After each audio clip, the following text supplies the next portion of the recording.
It's football season, and that means it's bug season. Heck, who am I kidding? It's always bug season in Texas. And that's why you need Grandeur Pest Solutions in your corner. They're locally owned and operated. They're trained, they're trustworthy, and they have a proven record as they have been in business for almost 10 years. They provide pest control against ants, bed bugs, bees, roaches, fleas, wasps, mosquitoes, rodents, spiders. If it crawls and you don't like it, they're probably going to take care of it for you. Now, they serve all of the Dallas-Fort Worth area, and they're locally owned. These two guys have been running this business since 2013, and every year they get bigger and bigger. But you know what they still do? They still have great customer service. In fact, if you get a hold of them, they're usually going to have your quote and your job ready to go within 48 hours. That's pretty good. Now, you can call them for a free estimate at 469-809-1769. You can find them online at Grandeur4, that's the number 4, shore.com. You can also find them on Facebook. Just Get out of here. You rotten bums! You overpaid Winnie! Vile thing! You make my butt sting! I detest you! You're all garbage! All of you! Back up the truck! Back it up! That at some point the referee can award a score if this type of behavior happens again. For now, it's a replay of second down. It's time for the old time happy hour. So pick up your step and smile a while. I don't know. Oh, actually, I meant to fade out like a professional. Hang on. It's Okay, there we go. I faded out like a professional. I'm not happy. I'm extremely sad. I mean, it's like what happened yesterday is like if the movie Star Wars was the bad empire going against the really bad empire. Either way, it sucks. And this Super Bowl is going to suck. I'm just saying it now. It's going to suck, but probably be a really good game. Hello, intern Noe, the pro commissioner, stud of my life. How are you doing today, buddy? Stud of your life. That's the new one. No, I'm doing good, man. I'm doing good. I've gotten over the Eagles winning. I'm just going to have to root for the Chiefs now, the former Dallas Texans. I don't even hate the Chiefs, but everybody else has me hating the Chiefs. I think it would be cool if they could finally complete the 3 in a row. You know, we've had San Francisco was close, Dallas was close, and this is, you know, this one's actually getting to the Super Bowl, though. The Niners got beat by the Giants in the 90 NFC title game. Of course, Dallas got beat by the Niners in the 94 one, the season that was considered null and void after that game, and nothing else has ever happened after that game. I think it would be cool if the Chiefs would win it, but I'm so tired of this whole ref thing and all that they've become tiresome, even though that really isn't their fault. No, I mean, it's just they're a victim of their own brilliance. It happens to every team. It happened to the Patriots. It happened to the Cowboys. It happened. I tell all my exes that's what's happened to me. My own brilliance has ruined me. I just can't help it. Like, I'm just so awesome. A lot of it's hating. Like that's all it is, because they wish their team was doing well. Mm-hmm. I had that thought process in the 2000s and 2010s with the Patriots, but then I stepped back and realized I really didn't hate the team. I was just envious of their success and wishing the Cowboys would duplicate it. That's still the most impressive thing. Almost 20 years of success during the salary cap era, during high free agency, parity, and they were able to maintain that type of success. They found the formula, and the Chiefs, they have their formula too. They have like a holy trinity of a great front office, a great coaching staff, and players that are committed to winning at all costs. So naturally, people want to find something wrong with them. So the refs are in the pocket. And then now you have Taylor Swift dating Kelsey, and it just only makes it worse. Yeah, and we'll talk about the controversial fourth down or the sneak that didn't make it. I didn't think he technically got over. It's one of those that honestly, whatever they called, sure, it seemed fine. I mean, it was so close. I mean, we're talking again. Somebody put on a thread talking about it. We're talking about a multi-billion-dollar organization that could literally GPS the ball But they don't want to because you want that kind of controversy. People need to understand that. You know, the league is not, I'm sorry, folks, I know this is going to make some people mad. The league is not scripted. This isn't all some bit, because that would be stupid to, you know, be willing to lose possible billions to get caught doing that. And also, I can't remember who it was last week that basically said, so you really think 31 other teams are going to help a team get scripted? If everything is scripted, then Dallas would have won a Super Bowl between 1996 and now. I mean, you would have given the team that's always the top of ratings, that's always the top of merchandise, a guy that's influential as Jerry Jones is to the NFL, even when they've butted heads. You would have give them a Super Bowl by this point. Or maybe there's higher ratings watching the Cowboys get to a certain level of success just to watch them fall. No, because you then lose look, we're 30 years on, and I will be the first to tell you, I am shocked that they still pull the numbers in, because we're talking about generations of Cowboy fans that have no clue what a Super Bowl is. You risk losing that. If you were writing this out and faking it, eventually, if Dallas doesn't do something soon, eventually people will start going, okay, well, I'm just going to go watch the Lions or whoever the flavor of the month is. Well, you know, there's a lot of Cowboy season ticket holders that are starting to just say they're not going to, you know, buy another season ticket. So I've seen online a couple of individuals, they're not going to buy 2025 season tickets just because they're tired of seeing it, especially after the recent head coaching hire, which we'll discuss a lot.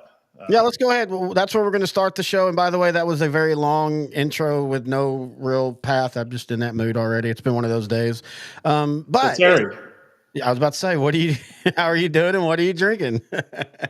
Sorry that I. That's okay. No, I'm doing well, and I'm drinking. The translation is just Ethiopian honey wine. Is that stuff we tried? Is the stuff you tried? Oh yes, you better bring that. If you have any left, bring some for the Super Bowl, please. Oh, it's in a clear glass, so it's oh my God, it's magic. Yeah. So anyway, I'm just drinking that. How are you, buddy? And I will bring some. Yes. For the Super Bowl. How are you, and what are you drinking? I'm on my third 99 proof, so I should tell you what my day's been like. I mean, it's been a weird day with this whole Cowboy. No, I'm doing good. I'm drinking 99 proof for kickers. I've got beach whiskey. You like the little setup right there to celebrate the Super Bowl that's going to suck. But I'm drinking beach whiskey in my cup tonight, chasing with some shots. If you want to take your Super Bowl to the beach, just go to beachwhiskey.com. They have 2 flavors. They're about to have more. They have some canned drinks they're coming out with, so please check them out, beachwhiskey.com. All right, so for those that are here to talk, almost 4,000 people in here. Hello, everybody. We're going to talk the title games. That's going to get happen. We're going to talk some other things, but for the beginning, we're going to talk about the big news. And of course, that is the big news that Friday. And this is the reason why we didn't do a closing time show about this, because it's like, well, it's 2 days out from Monday, so we'll just wait. And I'm kind of glad I did, because I think I feel a little bit different about it now. But Friday, in a very much news cycle dump that Jerry Jones never does, that just tells you right there what they think of the hire. Whether you like it or not, the fact that he dumped that on Friday tells you where he feels about this hire. But it came out late that Brian Schottenheimer had indeed underdog somehow talked the room into hiring him as a head coach. What was your initial thoughts, and what are your thoughts now? Or are they still the same? It's still the same. I don't like the hire. I like Brian Schottenheimer, the person. He seems to be very likable. And we're going to talk about pros and cons of this move. He seems likable. Dak likes him, which is a plus. I just know his history. I know what he did in Seattle. Good offensive coordinator when he was in Seattle. And then that finish wasn't that great. And the part I was, don't really like about what his time in Seattle was, they had some numbers, but it was just never consistent or good toward the end of the season. And that's, that's a weird thing, because you're 100% right. But with completely different staff now, new head coach, new quarterback. You still have Metcalf and Lockett and a couple guys, but that's what Seattle's done the last couple of years, with a completely different staff. It's kind of weird how that's worked out. Yeah, and if I could say something positive about Schottenheimer, he was asked to be more of a passing offensive coordinator. That was when the whole let Russ cook started taking off. So I guess to his credit, he tried to go that way, but I mean Seattle, especially at that time period, Yeah. they were just run heavy. That was their identity. That's how Russell Wilson was successful. Get out of the pocket, move around, and then of course, I didn't like his time with the Jets, 06 to 2011, with two head coaches. I guess he was good enough to stay for the Mangini era to the Rex Ryan era. And the 09 and 2010 Jet team that made the conference championship back-to-back years, two really good running backs, 2,000-yard capable running backs. So that, and a great offensive line, great defense, that really carried the team more than the offense in general. Yeah, but I mean, if we're gonna do that, and he was the quarterback, was he? No, he was the offensive coordinator there. If you're gonna do that, you have to give him credit for taking a Mark Sanchez led offense to 2 straight title games.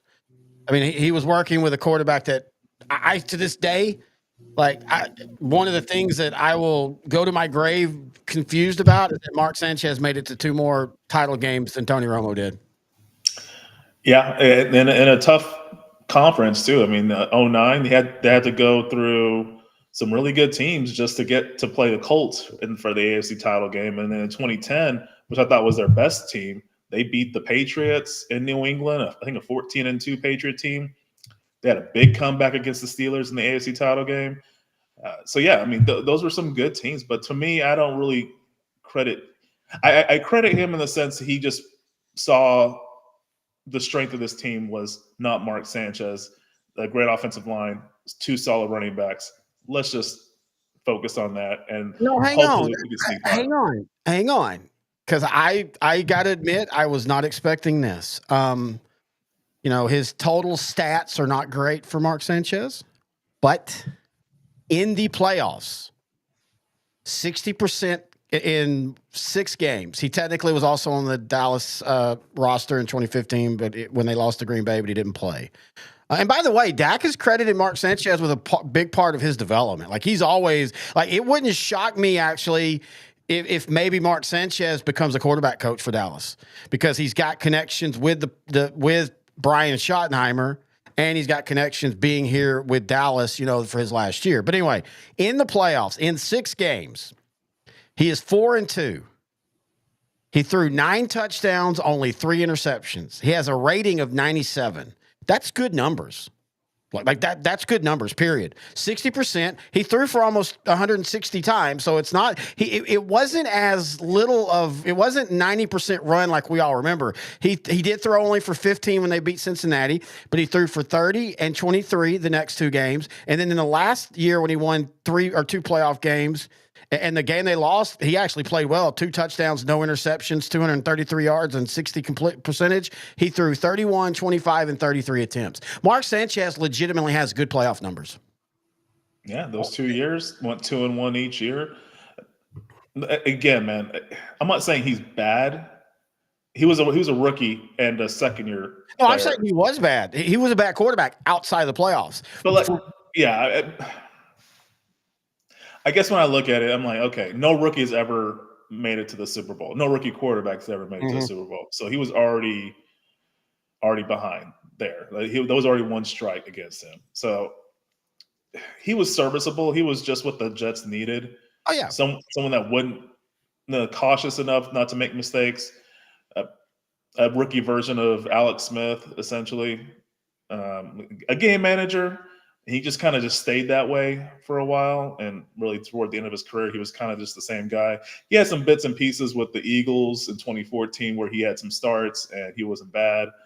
A little bit more aggressive than he used to be, but for the most part, he was a game manager.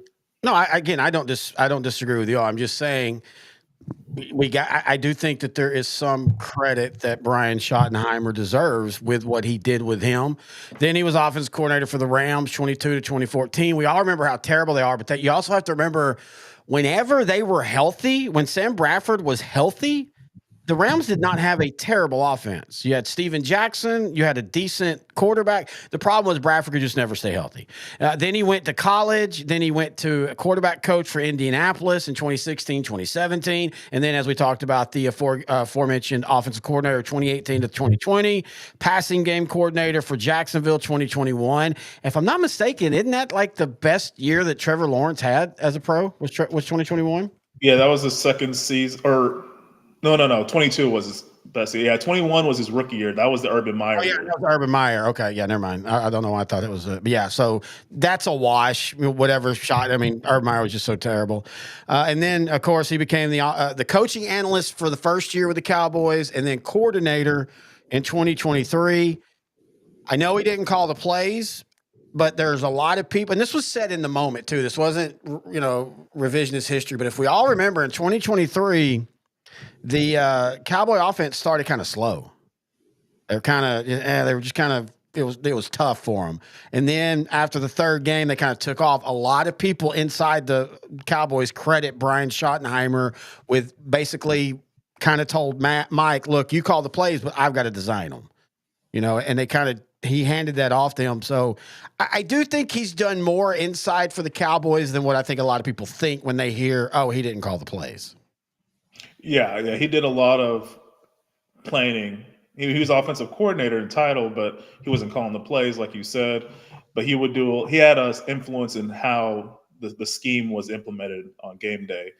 And I know that time period you're talking about, because this is the time period where Dak was starting to be considered the MVP candidate. He ended up finishing second in the MVP vote in 2023. I guess much of the credit is to Schottenheimer's tweaks last season. Honestly, I guess I'm just being not an optimist here, because when I think of the Cowboys in 2023, I just think, yeah, they just padded their stats in against weaker opponents. Anytime they went up 2 scores, Dan Quinn's defense came in, created turnovers, and that would just set up the offense really well. Yeah. So I guess I'm just a pessimist there, man. Like, I see the stats; they look nice, but a lot of it was just padded on in blowouts against inferior opponents. I don't disagree with you, but I know, and this is to credit to Jalen Hurts, as much as we talk about the deficiencies he's had. Him and Pat Mahomes right now are presently like the two, if I'm not mistaken, the two quarterbacks in the league right now that have winning records against winning or teams with at least 10 wins. Every other quarterback has a losing record. Every quarterback in today's NFL, and let's be honest, every quarterback, every offensive player, every defensive player in the history of sports, you always pad your stats against the bad teams. And then the good teams, you just hope to break even. I get your point, though, because it felt like every good team jumped out on Dallas 400-0. And then, we were even joking about it. Like that Cincinnati loss this year, it sucked, but it was kind of nice to finally have one of those close, weird losses, because it had been a while since Dallas had a close, weird loss. It was either Dallas won 58-4 or Dallas got beat 58-4. And I know I'm making those scores up, but you know my point. I remember 2017, we were celebrating a blowout win at San Francisco. And you and I were looking at each other and we were thinking, man, it's so nice to just so nice to have a blowout so we can just relax the rest of the game, because there was a stretch for a few years there where, especially like 2012, every game was a 1-score game. Oh yeah. It was just frustrating. You're on pins and needles because you just didn't know which way it would swing. Hey, we've known that. Oh, you're talking about something else. All right, so let's go ahead. The press conference was today. So here is, let me make sure I get this right. All right, here is Jerry Jones talking about everybody saying, hey, you need a yes man. They've got to do what you do. And I thought I thought this was an interesting point he made. This is as big a risk as you could take. As big a risk as you could take. No head coaching experience. Now, let me share something with you. With all of that, you've just heard him reference his osmosis, his family. Anybody in this room that doesn't believe the apple doesn't go far from the tree has missed it someplace down the road, especially if there was an effort to make it that way, and there was an effort. But then you go around to the countless numbers of coaches that Shotty has served on staff with and been around, the countless players. How often do you have someone that has 25, I'm going to say 25, it may be 26, of years of working through the human relationship and working, aspiring to learn, of have his ears and eyes wide open and looking for techniques and looking for things that make coaches better. So that's Jerry basically saying, I don't have to be in a comfort level. I don't know how much that's true. I do think that I know I go, and this is one of those things that we're going to have that discussion at some point in the offseason about Jerry Jones. You always hear, well, he needs a puppet. He needs a puppet. But you and I were talking like, what did Mike McCarthy do that was puppet? Like, I don't ever remember a moment where you felt like, and people say, oh, well, Jerry's the one that announces injuries and stuff. Dude, that's what a GM does. And I know y'all don't like it, but he's the GM. That's what a GM does. People will say, oh, well, he's the only GM that has a radio show. No, I actually searched it, and almost every GM has a segment on at least one radio station in their home area where they come on and talk about do what Jerry does. So I don't think that this is a puppet move.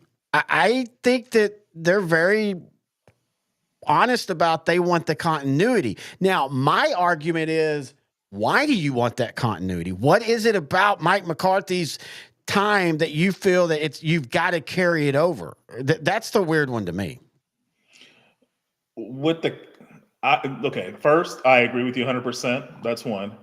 Two, I'm not calling him Shotzi or whatever Jerry Jones was calling him. And three, well, he's going to be Shotzi. It's Schottenheimer. I want Dallas to have a great start to the year offensively next year, and then I can come on here and say, today we dissect the shots gun offense. Isn't that cool? Shots gun offense. I'm gonna drink more. I am too, actually. Okay. Bring up the diesel. The idea of continuity. This is the same issue I have with the Steelers. The last, 8, because they won a Super Bowl in 2008. They went to a Super Bowl in 2010. Do they want the same consistency they've had since, 2011 or since 2016, their last playoff win? Like, what's the continuity you're talking about? Like with the Cowboys, they haven't made it to the NFC title game, let alone Super Bowl, since 1995 season. Yeah. We're going on 30 seasons now. Yeah. I don't want that continuity. I want something different. Exactly. Whether we go Dave Campo years 5 and 11, or whether we go Jimmy Johnson, I just want something different. I don't want continuity, because I know for a fact with certainty what's going to happen with continuity. We're going to have some promise. Some people are going to be praising Schottenheimer, praising Dak. He'll get some MVP votes, and then they'll crater in the playoffs. Maybe win one game. But there is a plateau with this continuity. I can almost promise you we're going to get Jerry back to where he was before this year, and they're going to make some moves in free agency. It's not going to be a big splash. It's, folks, they haven't done that since Brandon Carr. But they also proved, and yes, I know they didn't make it past the second round, but I'm just talking about to get to the playoffs. I felt if it was any other team but Dallas making the moves they made since 2014, consistently the moves they've made, everybody would talk about how shrewd they are. But because it's Jerry, though, that's just not allowed to happen.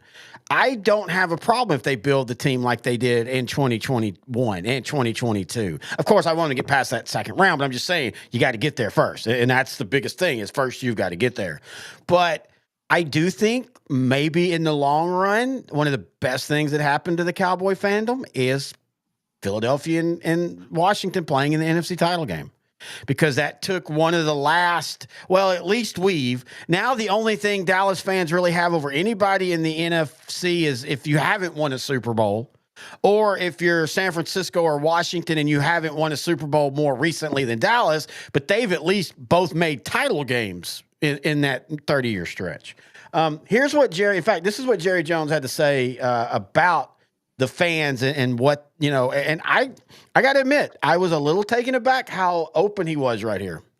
Well, you have touched on one point. Our fans have been very patient.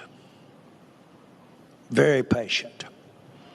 And through you to them, I want to tell them how appreciative that I am of the support and of their interest in the Dallas Cowboys. Now, there's a whole bunch of those fans that look and are interested because they want to see me grovel, whatever it is. But I'm not putting that up there much. But to those fans who have been with us, this decision to bring Shotty in is risky. Shotty. It's not a Hail Mary at all in any way. But it's founded over some very unique, as I started off, unique sets of circumstances. I know how much our fans are into the Dallas Cowboys. And for me to be into it is no solace at all. We're interested, they're interested, I'm interested in getting to those playoffs and winning.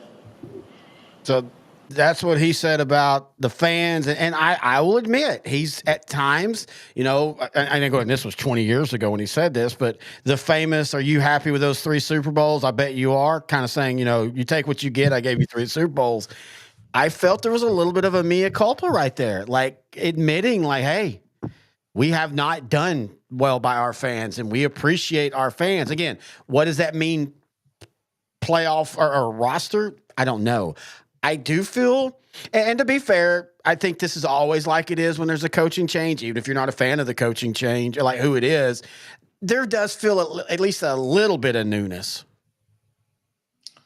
In what Jerry Jones' words are, yeah, it's a little bit new to me, but his actions always tell me the real truth to me. Exactly.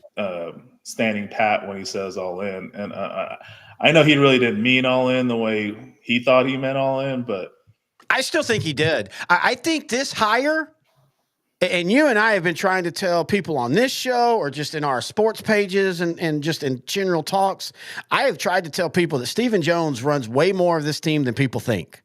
And I think he's ran this team for a lot longer than people think.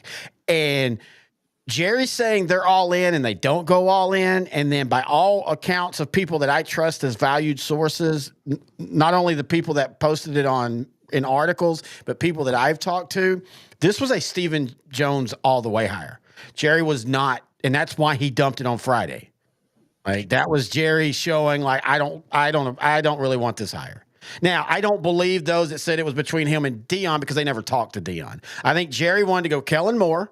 Stephen was like, no, this, for whatever reason, whether it be what Dak told him, and Dak was very much like, I want Brian Schottenheimer as the head coach, or if they just actually believe that he can do it, I think this is 100% Stephen Jones move. Now, the question for Dak is, we all saw what he said after that Atlanta loss when he got hurt. This team fucking sucks. Now, I wish I could just, have Dak on this show so I could ask him. I'll call him. Dak. Yeah. Hey, Dak. Hey, Dak. What does Brian Schottenheimer bring that will help the Dallas Cowboys go from we suck to we have a chance? Well, I think right or wrong, and you and I have been torn about this, you got to remember what happened after the Atlanta game. And then you saw Dallas start to play better with a depleted roster when people on defense started coming back. And it wasn't even everybody. It was basically when Micah Parsons came back, all of a sudden the defense looked really good. Let's not forget, this defense in the last week of the season held a Washington offense, and I still make the contention if Dak would have been playing in that game, they probably win that game. Well, so I think there's a little bit more optimism of, okay, maybe right or wrong. I'm not even saying this is right. I'm just saying this is how I think they're thinking it. The optimism is, wait, injuries did play a lot bigger part than we realized. We would have figured it out if Dak would have stayed healthy. We might have still been in the playoff contention, all that kind of stuff, if that makes sense. It makes sense. And to your point, injuries, and we talked about this personally. Injuries were a major issue. Injuries, and then, of course, like inconsistency along the offensive line. I think with time, Cooper Beebe and Guyton are going to be pretty serviceable to really good offensive linemen for the Cowboys. I actually like both of those signings. I love Guyton's size. He might be playing out of position right now, but he has a place along the line somewhere. You know what? Fun thing about him, though, I was looking at the PFF stats at the end of the year. He was just perfectly average. He wasn't as bad as we think, but let's be fair. We had Tyron Smith for 13 years sitting there, and Tyron Smith's average is Hall of Fame level. We don't know if Guyton's average will be Hall of Fame level or not, but let's also remember Smith struggled mightily his rookie year as well. I do think, though, eventually you move Guyton to right tackle if you can. I am more and more hoping. I've seen a couple of draft mocks saying, if things work right in the top 6, a Kelvin Banks from Texas might fall to Dallas. Dude, you take him. You take him, you move Guyton to right, and all of a sudden, you've kind of fixed your offensive line on the fly, and you still have Zach Martin, who I think he would look and go, hey, wait a minute. Okay, I want to come back. I'm ready to try one more time or two more times, because Martin wasn't as good as he was in the past because Martin had to do more this year. And I think, anyway, that's just my belief. And then having someone like Guyton in year 2 with another offseason in the NFL, switching more to his natural position of right tackle next to Martin, Zach Martin might not have to do as much work. And with Cooper Beebe, who I did like as center, he had his ups and downs, but I liked how he played toward the end of the season. Having Beebe at center, Martin at right guard, and Guyton at right tackle. I kind of like that right side of the line a lot. And of course, you got the all-pro Tyler Smith at left guard. So yeah, if you can figure out that left tackle situation and then add a couple of pieces for depth, yeah, we're good. Before we continue, though, I like that we're having some people responding on the chat. To answer John Stafford's question, I would say, which was how drunk was Jerry when he hired Brian Schottenheimer, or Shotty? I would say about 1.5 Johnny Walker Blue Labels. I think he was asleep. I think Steven did it. In fact, maybe Steven dumped it on Friday and Jerry woke up Saturday. What the hell? Hungover. Did I do that? No, that dude's drank way too much to be hungover. He's hungover for him is just normal. Like, that's just, if he's not drinking. No, actually, I meant to bring this up to you. I noticed all year long, he never was drinking at the games like he always does. It was always a bottle of water. And he used to always have that Johnny Walker right there next to him. I still contend something health-wise might have happened to him in the past year. He's aged rapidly the last couple of years. Well, maybe so. You realize that plastic surgery in of itself is 20 years old. All right, so here's what I did think this was a touching part. Here's what Brian Schottenheimer said about the legacy. And by the way, I guess maybe there's a part of me that likes this because you and I, one of the things that we bonded over is we both love Marty Schottenheimer.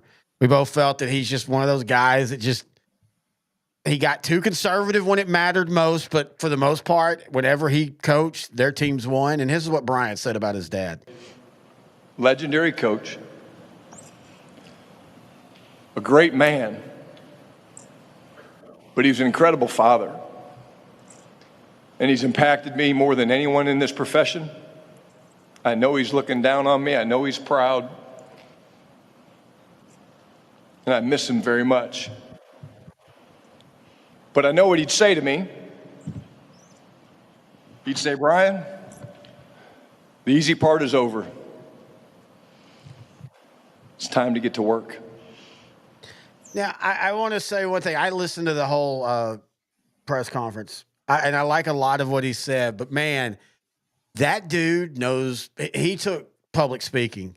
Like, he was almost like a preacher up there with the pauses and the exaggerated pause. I mean, he knew how – I mean, you could tell in watching the video, you could tell the writers were actually – and the media were kind of getting into what he was saying. Here's what Steven had to say, and we'll wrap up the audio with Steven. Where it didn't go right last year. And obviously we're also evaluating where it didn't go right, in terms of, this drought that people say we're in terms of a championship game or a Super Bowl. And, we just have to continue to make this roster better.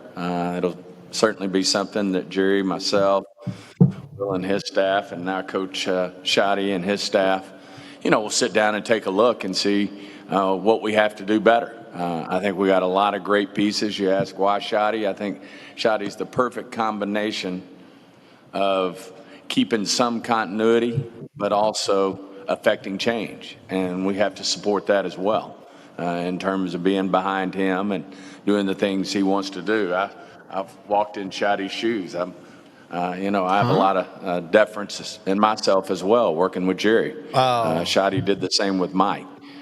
Would he do things different? Is he going to do things different than Mike? Absolutely. I'm convinced of that.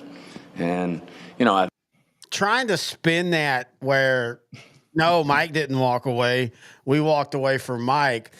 This is what the NFL said Washington about that. has been advised that at some point the referee can award a score if this type of behavior happens again. We're going to keep that. That is going to be such great audio to use for drops whenever the Cowboys suck next year. Now, you know what? You know what's happening next year, right? 14-3, number 1 seed, lose at home in the second in the division round to Aaron Rodgers traded back to the Packers or somewhere. Yeah. Oh man, fantastic. But at the end of the day, they've made their hire. And I told you this Friday. I said, "Hey, look, he'll be a good coach if he hires a good staff. That's all coaches." I like the first move, Matt Eberflus. I know everybody's going to think, "Oh, timeouts in Chicago." Dude, go look at what he did with Indianapolis as a defense.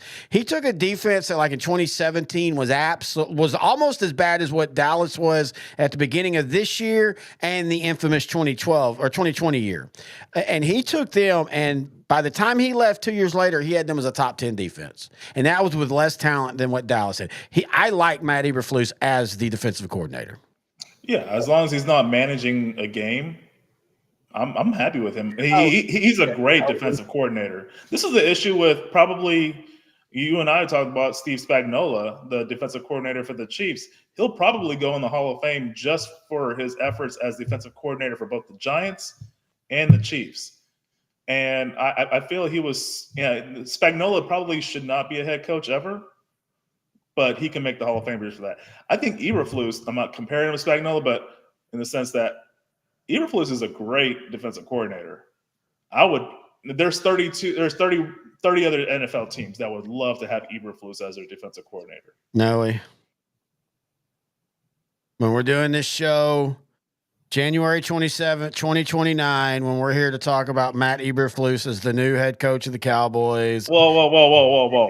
In 4 years, Dallas went to the playoffs twice, but couldn't get out of the first round. And you know it's happening. It's already happening. No, I long time, but no, you're right. As a defense coordinator, I think he's a great hire. They're talking to that Kevin Koger. He's the tight end coach for the Falcons. A lot of people were doing the whole joke of, well, why do you want the guy that Kyle Pitts? He's only been there 1 year, folks. This isn't the guy that developed. And by the way, you could make the case that Kyle Pitts, I know he had more yards his rookie year when he hit 1,000 yards, but he was more efficient this year. He scored more touchdowns this year. I mean, you could make the case that he improved Kyle Pitts. That kind of shit, position coaches they're not there to create the guys. They're just there to keep them at the level they are. And it really doesn't matter because Schottenheimer is going to call the plays. So I really don't care who they get offensively. For me, it's get the right people defensively. Yeah, the defense improves. If they're just middle of the road consistently throughout the year, this is a playoff team. There is talent. Obviously, when we get into our offseason shows, we'll talk more about draft needs for the Cowboys, free agent needs. There's a lot, but if they just get the right coaching, just like with the LA Chargers this year, they got the right coach. He turned them around immediately. Kind of like what Brian's dad, Marty Schottenheimer, did with the Browns in the 80s, with the Chiefs in the 90s, with the San Diego Chargers in the 2000s. They were a team that was in the playoffs 2 years ago. Did he turn them around as much as he just kind of did the same thing that they had done? That's the thing about Brandon Staley. That was the thing that was so frustrating about him. They were in so many one possession. How the hell did they lose that games? And I love Harbaugh. You know that. I'm a big fan of his. But I also think that he basically kind of just did the same season that Brandon Staley would have probably done if he'd have been on there last year. I didn't feel like he completely like I don't look at the Chargers any stronger next year than a fringe playoff team. They're not going to challenge the Chiefs for a and again, if they go out and get the Bosa brothers and all that, well, then things change. But I'm talking about just how they've evolved. I think they're a perfectly fine team that could be 7-10 or it could be 10-7. I think better coaching this year helped them win those games that they probably would have lost with Brandon Staley as head coach. That's a good point. But you could also say that averages work out too. You could say that too. Well, I guess we'll just see what happens next season when they have a tougher schedule. They were 11-6 this year. I think all 6 of their losses, they just were not the better team. Yeah, they were good losses. They were good losses. It wasn't like the 2022 playoffs at Jacksonville, up 27-0. Why does nobody talk about that more? Like that, I mean, that wasn't only a collapse. They had collapsed with a 21-0 lead within 6 minutes into the third quarter. Like it happened so quick. And I guess just, because Staley gets fired later on, but that's like one of those, you and I always joke about this, but I mean it. If that would have been Dallas, holy crap, the memes would still be going on today about that game. Yeah, the only reason why I still talk about the Falcons blow up in the Super Bowl is because it happened in the Super Bowl, being up 28-3 in the third quarter. Yeah, I agree with you. I mean, no one talks about the Vikings 2 years ago, down 33-0, also in the same season. Against the Colts, at home, and then they come back to win in the greatest comeback in NFL history. And you and I called it, remember? Yeah. Remember, we were literally watching the game, and I'm like, this doesn't feel right. And you're like, I was about to say the same thing. I'm like, I didn't know if they were going to come back. I think the term, because I used it a lot, I said, Minnesota at worst will be playing for the lead at some point in the fourth quarter. And they didn't winning it. But anyway, now, like I said, now it's just you kind of wait. We got to wait and see what he's going to, who they're going to bring on. Who else are they going to bring on as coaches? Like I said, I wouldn't be shocked to see like a Mark Sanchez maybe be the quarterback coach. I know he does media, so he might not want to. And then now it's draft and the fun part. I will admit I'm sad about the season and all, but it's over. I'm now excited to see what they're going to do with the draft. They have a pick in every round. They have 12 picks, actually. They should. You and I were talking about that. You draft well, you get 3 starters and a fringe starter and some good quality players. I still think this roster is not as bad as people are trying to make it out to be. This is the same roster that a year ago everybody was saying this is a Super Bowl roster. And so now it's all they suck, so it's a terrible roster. You and I have seen this. I will give Dallas credit. Since 2014, they're not usually down 2 years in a row anymore. Yeah, if you think about it, since 2014, 2015, just because Romo got hurt. 2017, they had a winning record, but Zeke missed. He missed 6 games. 2019, they literally won. I think they were 8-8, but they won the games they should have, and they lost the games they should have. Well, that was when you could tell Garrett's message had fallen. That last game against Philadelphia, when their offensive game plan was just run Zeke into the middle, fall down, and throw go patterns to Cooper with 2 guys on him, you could just tell that the team, the coaching staff had lost the team. 2020, they have the injuries, and then, of course, 21, 22, 23, the playoffs. 24, they don't make the playoffs. I don't know if they'd have made it without injuries. We don't know. But again, though, they've really done a good job. People don't want to give Jerry Jones credit. But again, I always say this, if you're going to knock him, then you've got to give him credit when they win. Them not being able to get past that mythical second round, that's not all on Jerry Jones, folks. I mean, it's been different coaches. It's been different quarterbacks now. They just have, for whatever reason, have not been able to get to it. Sometimes it's just matchups, and you and I've talked about that. A lot of times, it's the simplest. It's as simple as. I mean, we're going to talk about this in a special off-season show, but my standpoint is it's as simple as what's the common denominator, and it's GM Jerry Jones. At some point, there's a reason why GMs don't last too long, or most GMs don't last too long in the same organization. Stuff changes. You need someone with a fresh pair of eyes, a fresh mindset for the modern age. And, Cowboys haven't had the luxury of that in the last 30-some years. Okay, so then, again, And I know what you're going to say about. I'm sorry. I know what you're going to say about, well, they did that against bad teams. That really was only 2023. In 2021 and 2022, they go 12-5 and they beat good teams. Like it wasn't like they just got their doors beat by good. I mean, they beat good teams. So again, if you're going to knock him for they can't get past the second round, then who gets credit for the 12-5 talent? Hmm. I mean, it's the same guy. I have to admit, dude, it's still a regular season. Great regular season, but you need to do it in the playoffs. Like, why have this tease of a great team in the regular season, but you just don't show up in the playoffs? You can't get to the playoffs if you don't have a good regular season, though. Then why can't you copy and paste what you did in the regular season into the playoffs? Why is there a stark contrast? I mean, this is like Todd Monken in the playoffs for the Ravens the past 2 seasons. Like, I don't get it at all. Like, you played the same team in the regular season, and in the playoffs, I have Derrick Henry. Oh, but I'm just going to give him the ball like 15 times. No big deal. Oh, he's averaging 7 yards a carry. Let's just let Lamar keep passing the ball. And Lamar had a great second half, by the way, to be fair. But you're right, 100%. No, I get it. Again, that's that offseason show, though. My whole point with the Jerry Jones thing is it's not a flat answer. It's not a black and white answer. There's shit that's got to happen again. And I'm not saying that they win these games, but Romo dropping a snap, the Dez didn't catch it, the Aaron Rodgers third and forever miracle throw, the Rams, because Sean McVay is extremely smart, figures out, hey, we can run for 200 yards with a dude that we just got off the street. Things like that. The San Francisco, those are the two that's like, I'll be honest with you, those two, and even Green Bay, the last 3 playoff losses, I just feel the better team won. I don't give a shit about the record, or at least the better matchup won. Green Bay was a terrible matchup where Dallas was last year at the end of the year. And the hubris of Dan Quinn thinking I can play safeties as linebackers because the league's not going to run. And again, Matt LaFleur said, we're just going to run the ball. And then we'll beat you with one-on-one. And Quinn, for some reason, decided, there's a lot of that. And that's not Jerry Jones. Jerry Jones, I say this. I don't think Jerry Jones told Dan Quinn, hey, let's just play zone in this playoff game, even though we have feasted on man-to-man all year long. That was Dan Quinn. 2 things. One, Commander fans, you saw on Sunday what happens with Dan Quinn's defense.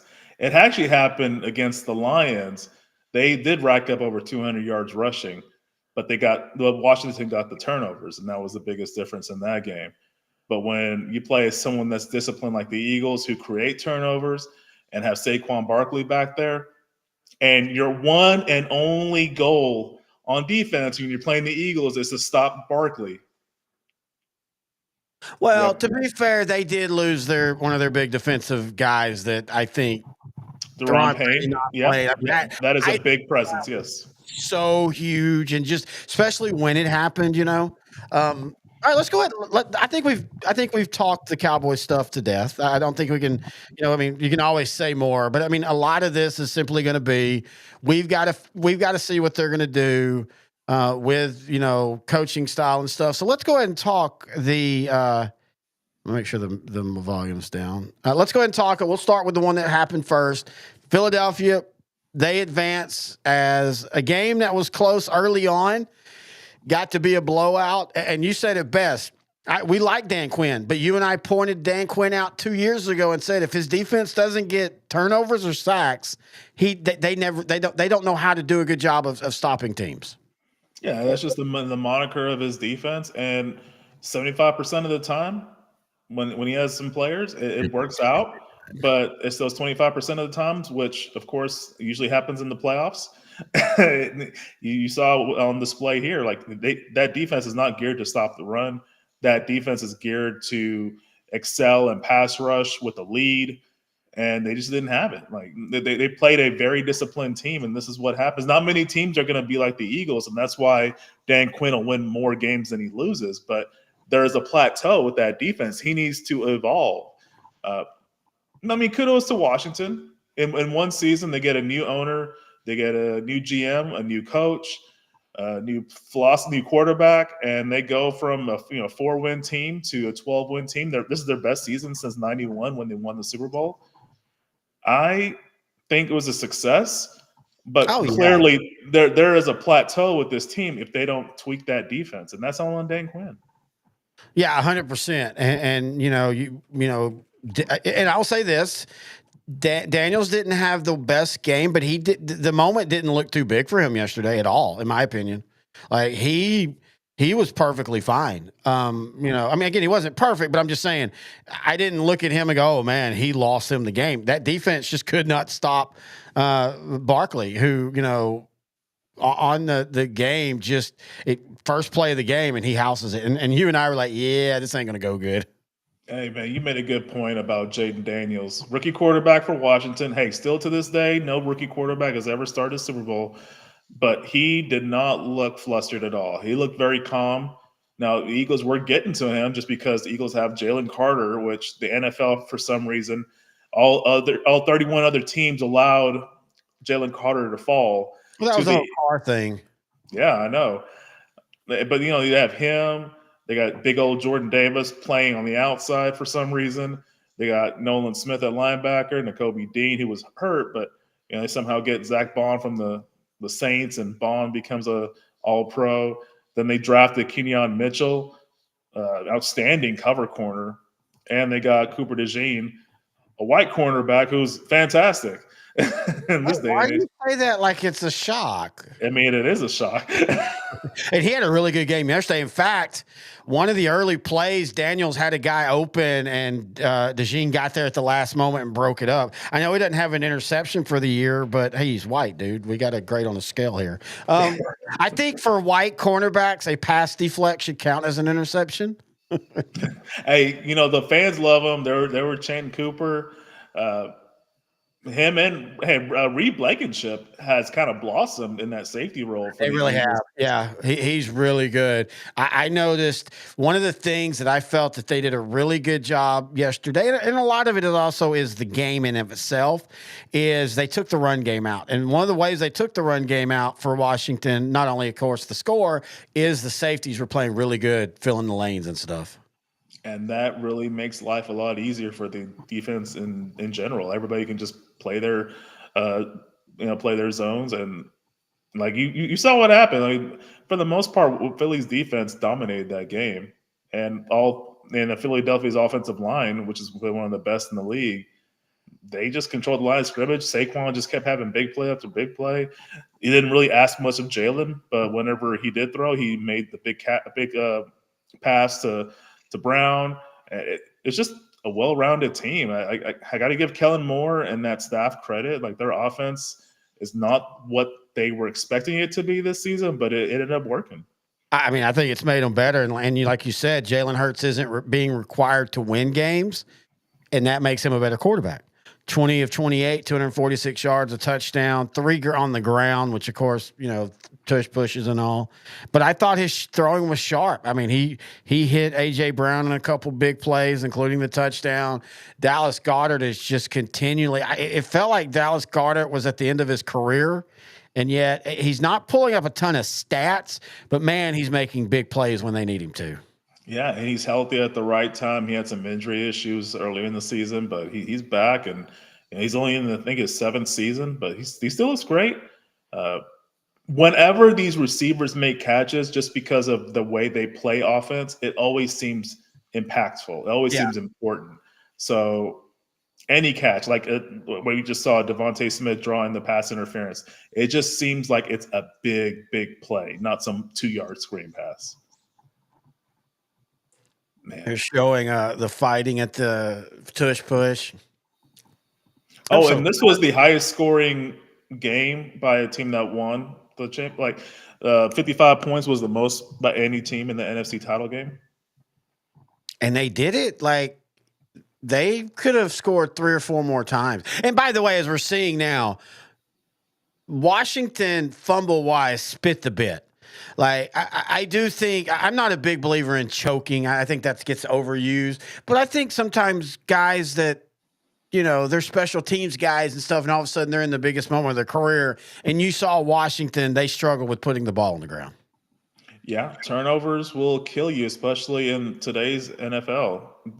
That is the biggest difference in this ball game. I think if they don't have those turnovers, Washington didn't have turnovers for the first 2 playoff games they had this season, but in this game they had plenty of it, and most of those turnovers resulted in points for the Eagles. To me, that was the biggest difference. Oh yeah, 100%. And credit to Philly. I'm not saying that they don't deserve some credit on that, but some of those fumbles were very much just not holding the ball. They had 4 turnovers, 3 of them fumbles, an interception. Philadelphia. It's funny because Philadelphia, again, this is short field. Philadelphia scored 55 points, but Barkley only ran for 118 yards. They only had 459 total yards of offense. We've seen teams score 21 points and have 500 yards of offense, but the Eagles didn't have to have a lot of long fields because their defense and their special teams were getting those turnovers. Efficiency is key. Man, it's just so great, like watching them play, and I hate to say that because I hate the Eagles. But I mean, I love the way they play. Like it's very mistake-free football. Their defensive front 4 is aggressive. Their secondary is opportunistic. Their offensive line is top 5 in the league. They can run the ball. They make good decisions, safe decisions passing the ball.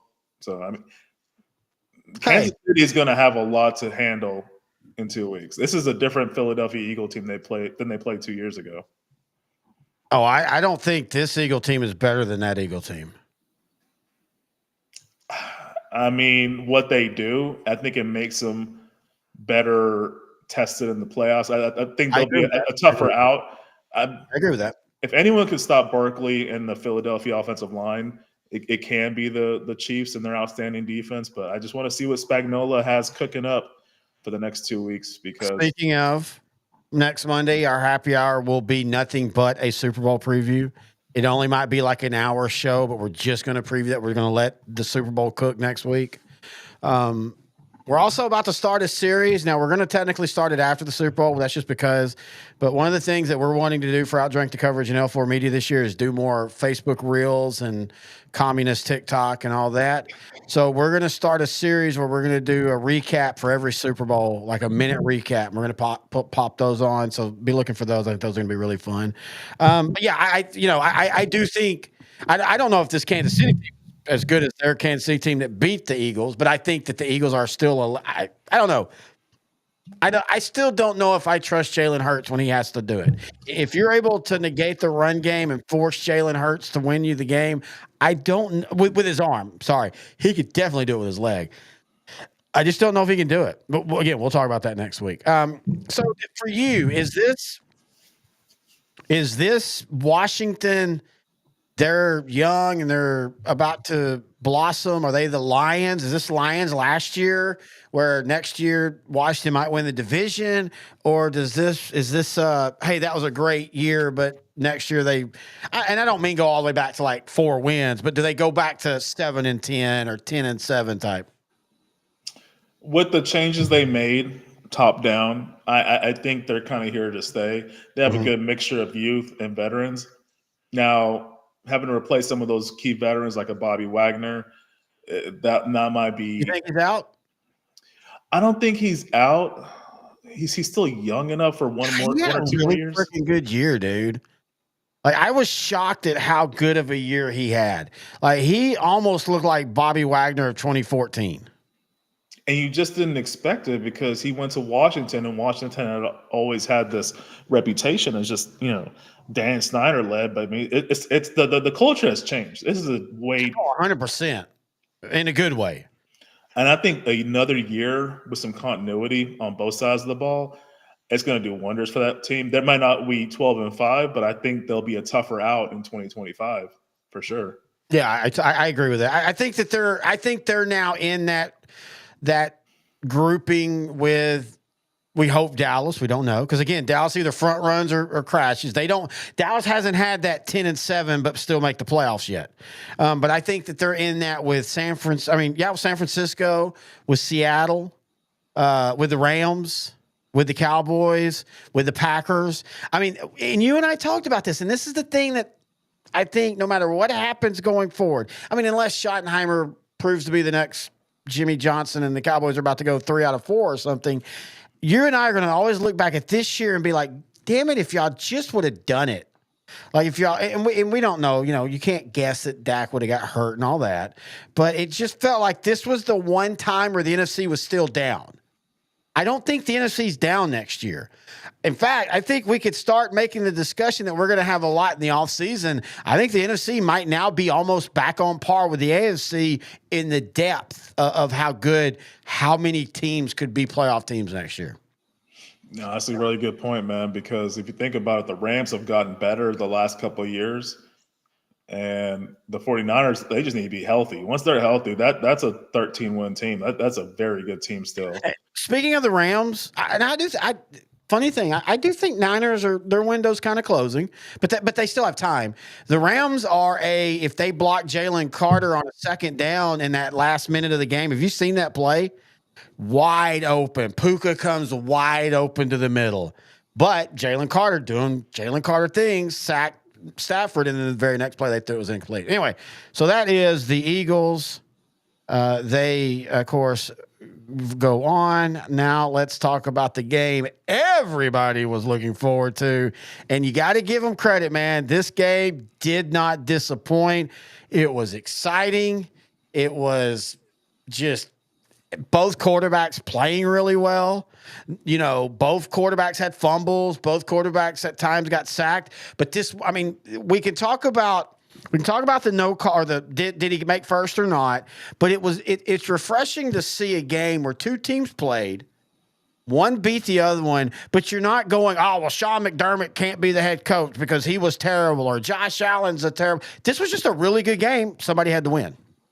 Yeah, Buffalo now has lost 4 out of 5 games 4 out of 5 seasons. Their season has ended because of the Chiefs in the playoffs. That is demoralizing. That's heartbreaking. I thought Buffalo was the better team going into this game, but I did too. Kansas City just does Kansas City things. They're just such a all-around great. Like they just always find a way. They know how to adjust. That the continuity with quarterback, Chris. It's like the quartet. You have Andy Reid, you have Patrick Mahomes, you have Travis Kelce at tight end, then you have Chris Jones at defensive tackle. Like they had those 4 constant players during this stretch, and they just kind of filled in the gaps where they may be. It is so hard to beat this team. It's just hard for me to pick against them now. I really thought Buffalo was the better team, and especially they really did outplay the Chiefs in the regular season when they handed them their first loss. But playoffs are very tricky, and Buffalo, this was their second AFC title appearance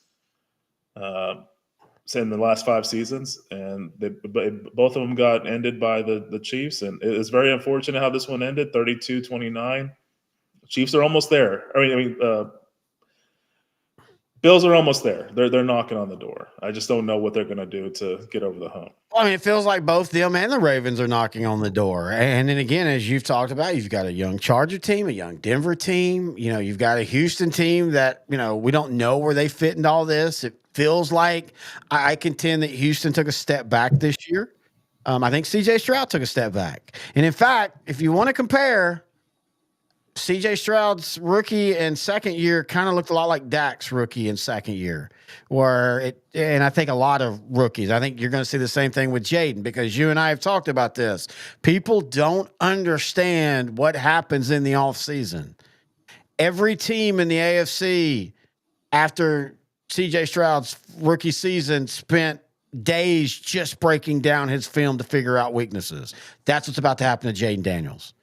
And people say, well, yeah, they did that in the season. Yeah, but it's way different when you've got 3 days instead of when you've got a month to do nothing but watch every snap. And that's what Mike McCarthy's doing. Mike McCarthy watches all film. He says that. But, I want to say this about Kansas City. We can talk about the calls. I got a question before you say that about Kansas City. Go ahead. What do you think of the Texans firing Bobby Slowick, their offensive coordinator? I think that you and I talked about this before. That's just how it is now. You have one step back. Even though I felt the offensive line underperformed, they had a crap ton of injuries in the wide receiver core. I think he deserved another year, but I also get it. You got to you can't. Again, what we talk about with Dallas, you can't keep holding on to the we'll improve. Sometimes you've got to be like, no, we've got to force this because we don't have a big window. As great as everything is with Texans, CJ Stroud's about to be in year 3. He's about to be going, hey, money, how much you paying me? Nico Collins, he's going to be wanting some money. So I get it. I don't like it, but I think that's the NFL today. I just felt it was very unfortunate. One, because like you said, the offensive line issues, the injuries, and then their top three receivers all missed time. Tank Dell out for the season, Stephon Diggs out for the season, Nico Collins, who played in the playoffs but was out for a few weeks during the season. I just feel like their defense was solid. They had one of the best pass defenses in football.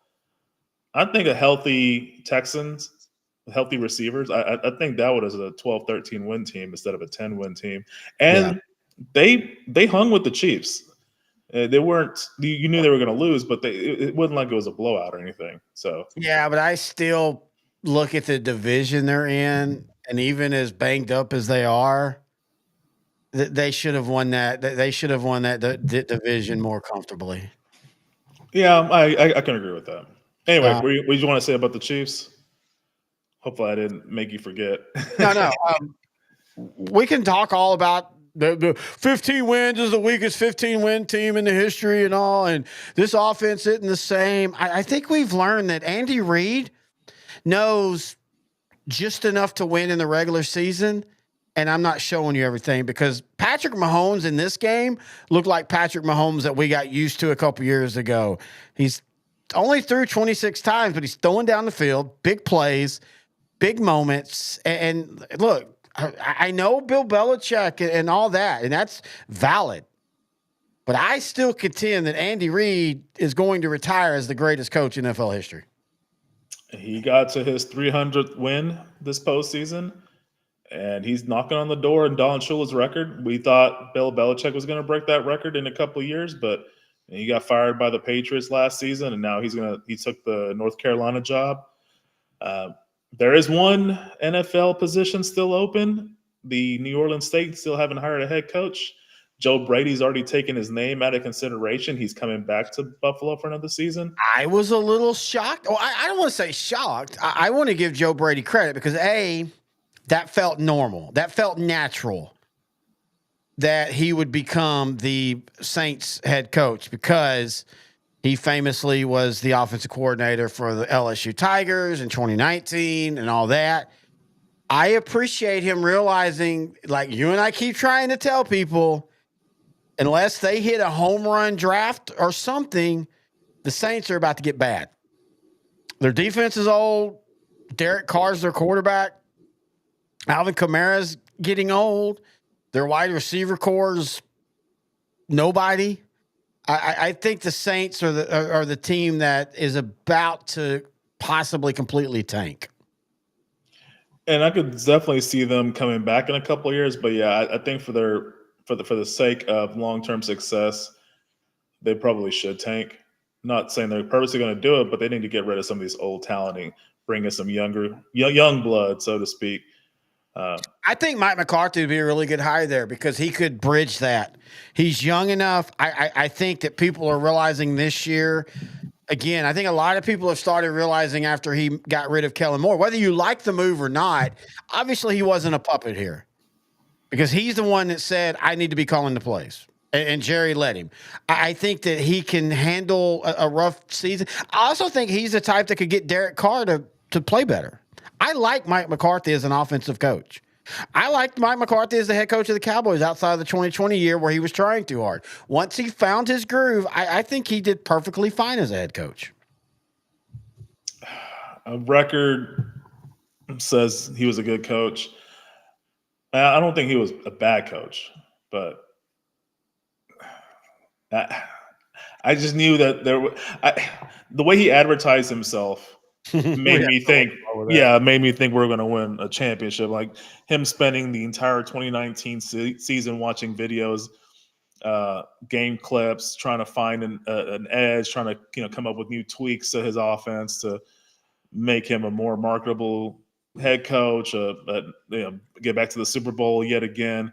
It was just all smoke and mirrors. Like I did not see that translate onto the field. But you know what shocked me? Sorry, I didn't mean to cut you off. But I want to remember this. Brian Schottenheimer was talking today, and I meant to pull this, but there's just only so much audio you can pull. But he's talking about, like, look, we want to fix the tempo. You know, Dak and the guys that they have are better when we have a tempo about us, and we want to bring back play action.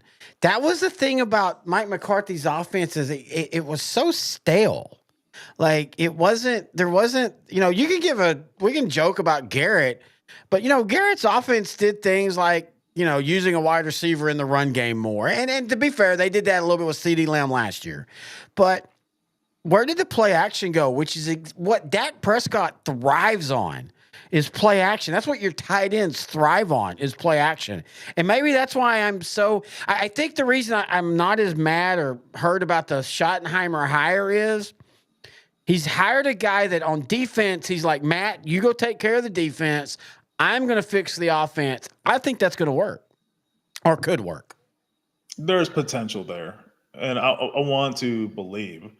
But again, when Jerry Jones talks about consistency and he needed that consistency going into next season, that just gives me no hope for next season. But I'm more than happy to be proven wrong. It's just the Cowboy history the last 30 years, Jerry Jones wanting consistency makes me feel that it's just going to be a 7-10 season, which would be consistent from this season.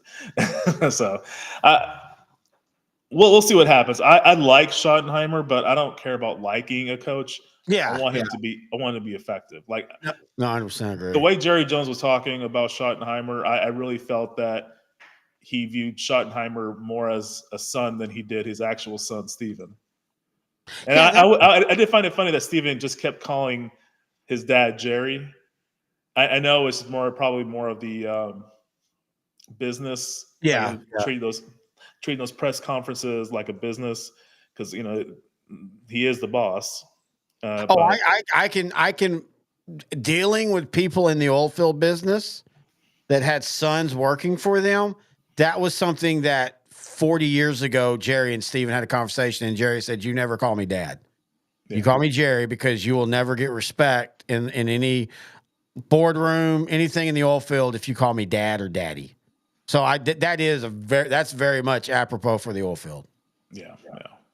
Man, I was looking at that big 4th down stop that everybody's talking about. It's two different angles. Like if you look at the angle where you're looking at Josh Allen's back, it's a 1st down. But then the other angle, when you look at Josh Allen's face, it's not a 1st down. Yeah, hang on. That's the one that they made it. That's the one with the fumble. So I'm going to the next one. Yeah, I agree. Again, that's why I said it. Whenever it happened, I was like, I don't know what the call is going to be, but this is one of those that whatever the call is going to be, I'm perfectly fine with.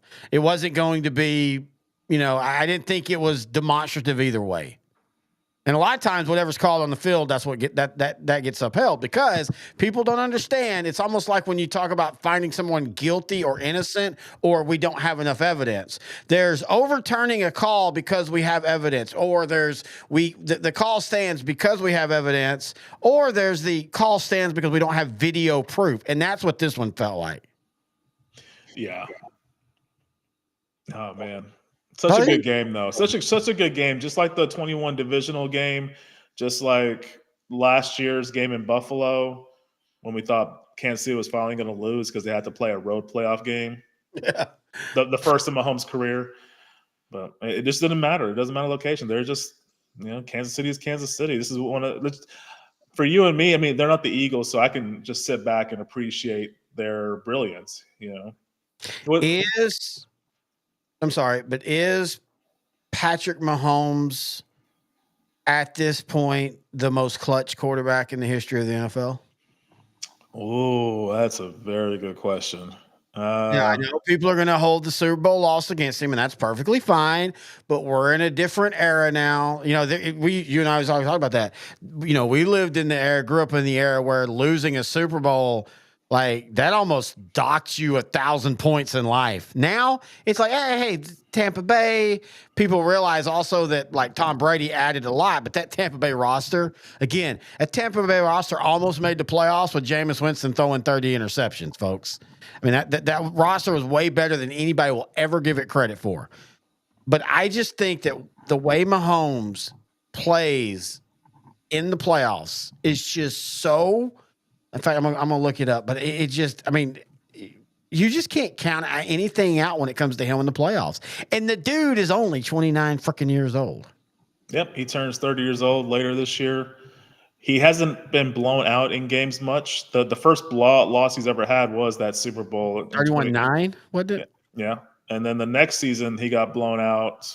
I mean, but the Chiefs got blown out, but with the Titans, and that kind of started a run where, oh wow, the Titans just know how to play the Chiefs. Yeah. And even with like Malik Willis at quarterback, the Titans were still able to hang with the Chiefs no matter what. So something Vrabel knew. He just knew how to coach against the Chiefs. I don't know what it was. Muck it up. He knew how to muck it up. Yeah, which he's probably going to have to do for his first season with the Patriots this season. So, hang on. Holy crap.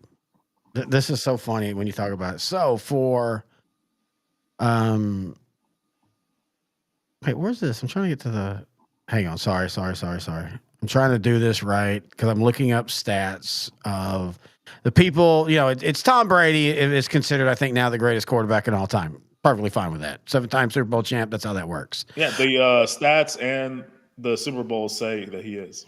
So in his playoff career, Tom Brady, 35-13, 88 touchdowns, and 40 interceptions, and beat Patrick Mahomes, you know, match to match. Mahomes' first two losses in the playoffs were to Tom Brady. That's right. New England and Tampa Bay. So his record again is 35-13. Patrick Mahomes in 20 games, exactly 20 games, 17-3. This is the thing that blows my mind. 43 touchdowns and 8 interceptions. Wow. That is just crazy, man. And when you think about like losing in Tampa Bay, and by the way, you know, you and I will appreciate how NFL fans have understood that game. Patrick Mahomes didn't have great stats, but Patrick Mahomes, I still will contend he might have played better in that game than he did in any of his wins. They had no pass blocking, and his guys just kept dropping passes. Like there were that 3 or 4 times where he's, you know, jumping up in the air horizontally, throwing it underneath while getting, you know, somebody picking his boogers as they're about to sack him, and his wide receiver's wide open and drops the pass. But my God, Patrick Mahomes in the playoffs. I mean, that game reminded me of some of his games at Texas Tech. Yes. When they played in any good team, they always struggled, almost similar to that. There was in Sports Rehab, our page that we love, the Facebook, check it out. We might invite you, we might not. Texas Tech football said that, you know, they showed a picture of Patrick Mahomes and said the haters are absolutely sick. And somebody responded, "You never even won a bowl game with him at quarterback. You should be sick." I mean, 100% right. They're not wrong. Oh, man, they wasted his talent there at Tech. But, hey. I mean, that's just, you know, and to be fair, Mahomes wasn't Mahomes yet. And, you know, same thing with John Elway at Stanford or Josh Allen at Wyoming. There are these great quarterbacks at just mid teams or, you know, mid colleges, and they somehow stand out. Or Jay Cutler at Vanderbilt. Oh, sorry, I didn't realize the video had stopped. Let me get that off the. Yeah, Jay Cutler is going to be one of those that will be studied in colleges of what happens when you have everything but the desire. Yeah. Yeah. Jay Cutler was like a nicer Jeff George.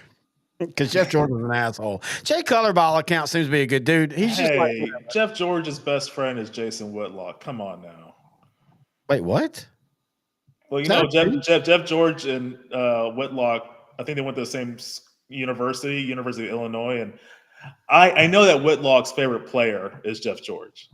That was the joke I was trying to make because you know how Hey, what are Jason you gonna? Whitlock. Hey, why don't you, dude? Why can't you be a griff like that and like, you know, make us some money by saying some things that are kind of inappropriate and everything?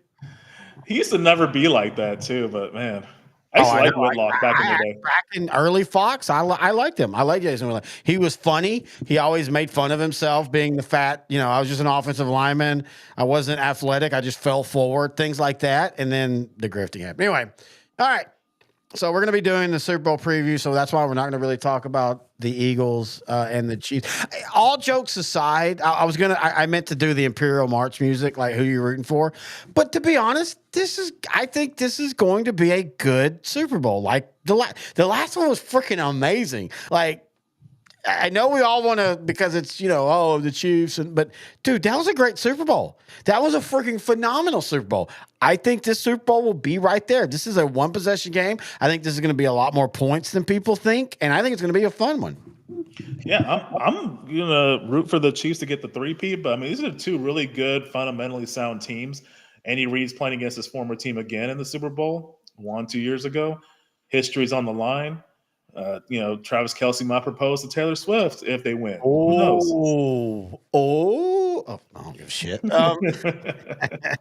So, speaking of talking about going back now, this is what we do. We're going to bring it back to the Cowboys.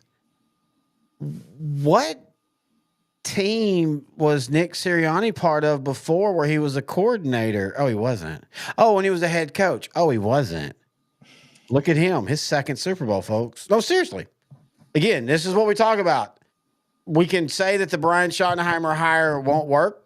History of the last 30 years tell us that in some way it won't. He might be successful, but not, oh my God, successful. John Harbaugh was the special teams coach for the Eagles when he got the Raven job in Andy Reid 2008. was just a quarterback coach. So there's a history. Oh, yeah. I just realized, dude, this would be a fun little project. I want to bet that Dallas has had the most winning coaches not, I don't want to say lose their job because like Parcells, but let's think about it. Parcells, I think he had a winning record with the Cowboys. Wade Phillips had a winning record with the Cowboys. Jason Garrett, winning record with the Cowboys. Mike McCarthy, winning record with the Cowboys. They all lost their job at some point. I bet that's unique. That's that kind of shit nobody ever thinks about. Yeah, I think outside of Dave Campo, probably every coach the Cowboys has had a winning record. I almost said Dave Parcells. trying to merge them together. All right, so Bill Parcells, he was 34-32 in Dallas. Yeah, he had that bad 04 season with Testaverde. Yeah, that's the one that always kind of. Wade Phillips, I know he had a winning record, even though he had to lose at the end. He was. Yeah, he had the 3 good seasons and then the 1 half season that was bad. And to be fair, I do agree. I mean, you know, we all in the moment weren't big fans of it, but I do appreciate that Jerry Jones said, you know what, I probably shouldn't have fired him in the middle of the season. We should have kept trying, and I agree with that. It was one bad stretch. Phillips had a really solid run as the Cowboy coach, and I did feel bad that he got fired after that blowout loss to the Packers. I really kind of felt like he probably just deserved another season, but it is what it is. Oh yeah, Dallas, he was 34-22. And then I know Garrett had the one bad season in 2015 because Romo got hurt, but I think the other years he was at least 8-8 or won a division or something like that. Oh yeah, he finished with a winning. I know he finished with a winning record. I'm trying to figure it out.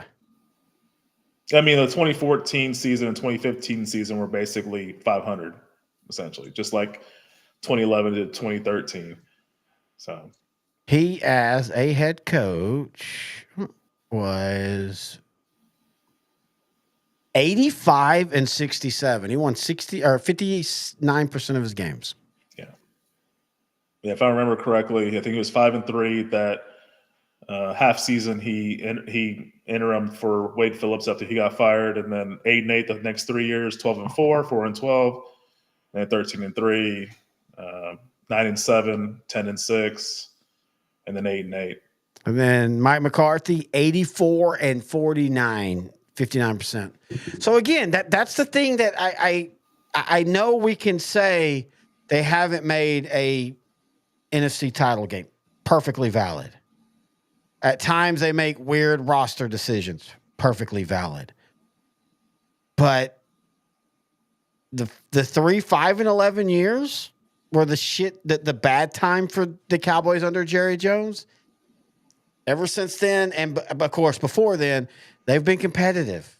I mean, again, that goes back to you can't really ask a lot more than to be a team that is competitive, that makes the playoffs consistently. And then after that, it kind of feels like it just becomes a crapshoot. Because again, look at the Ravens and the Bills. That they can't get past each other or Patrick Mahomes.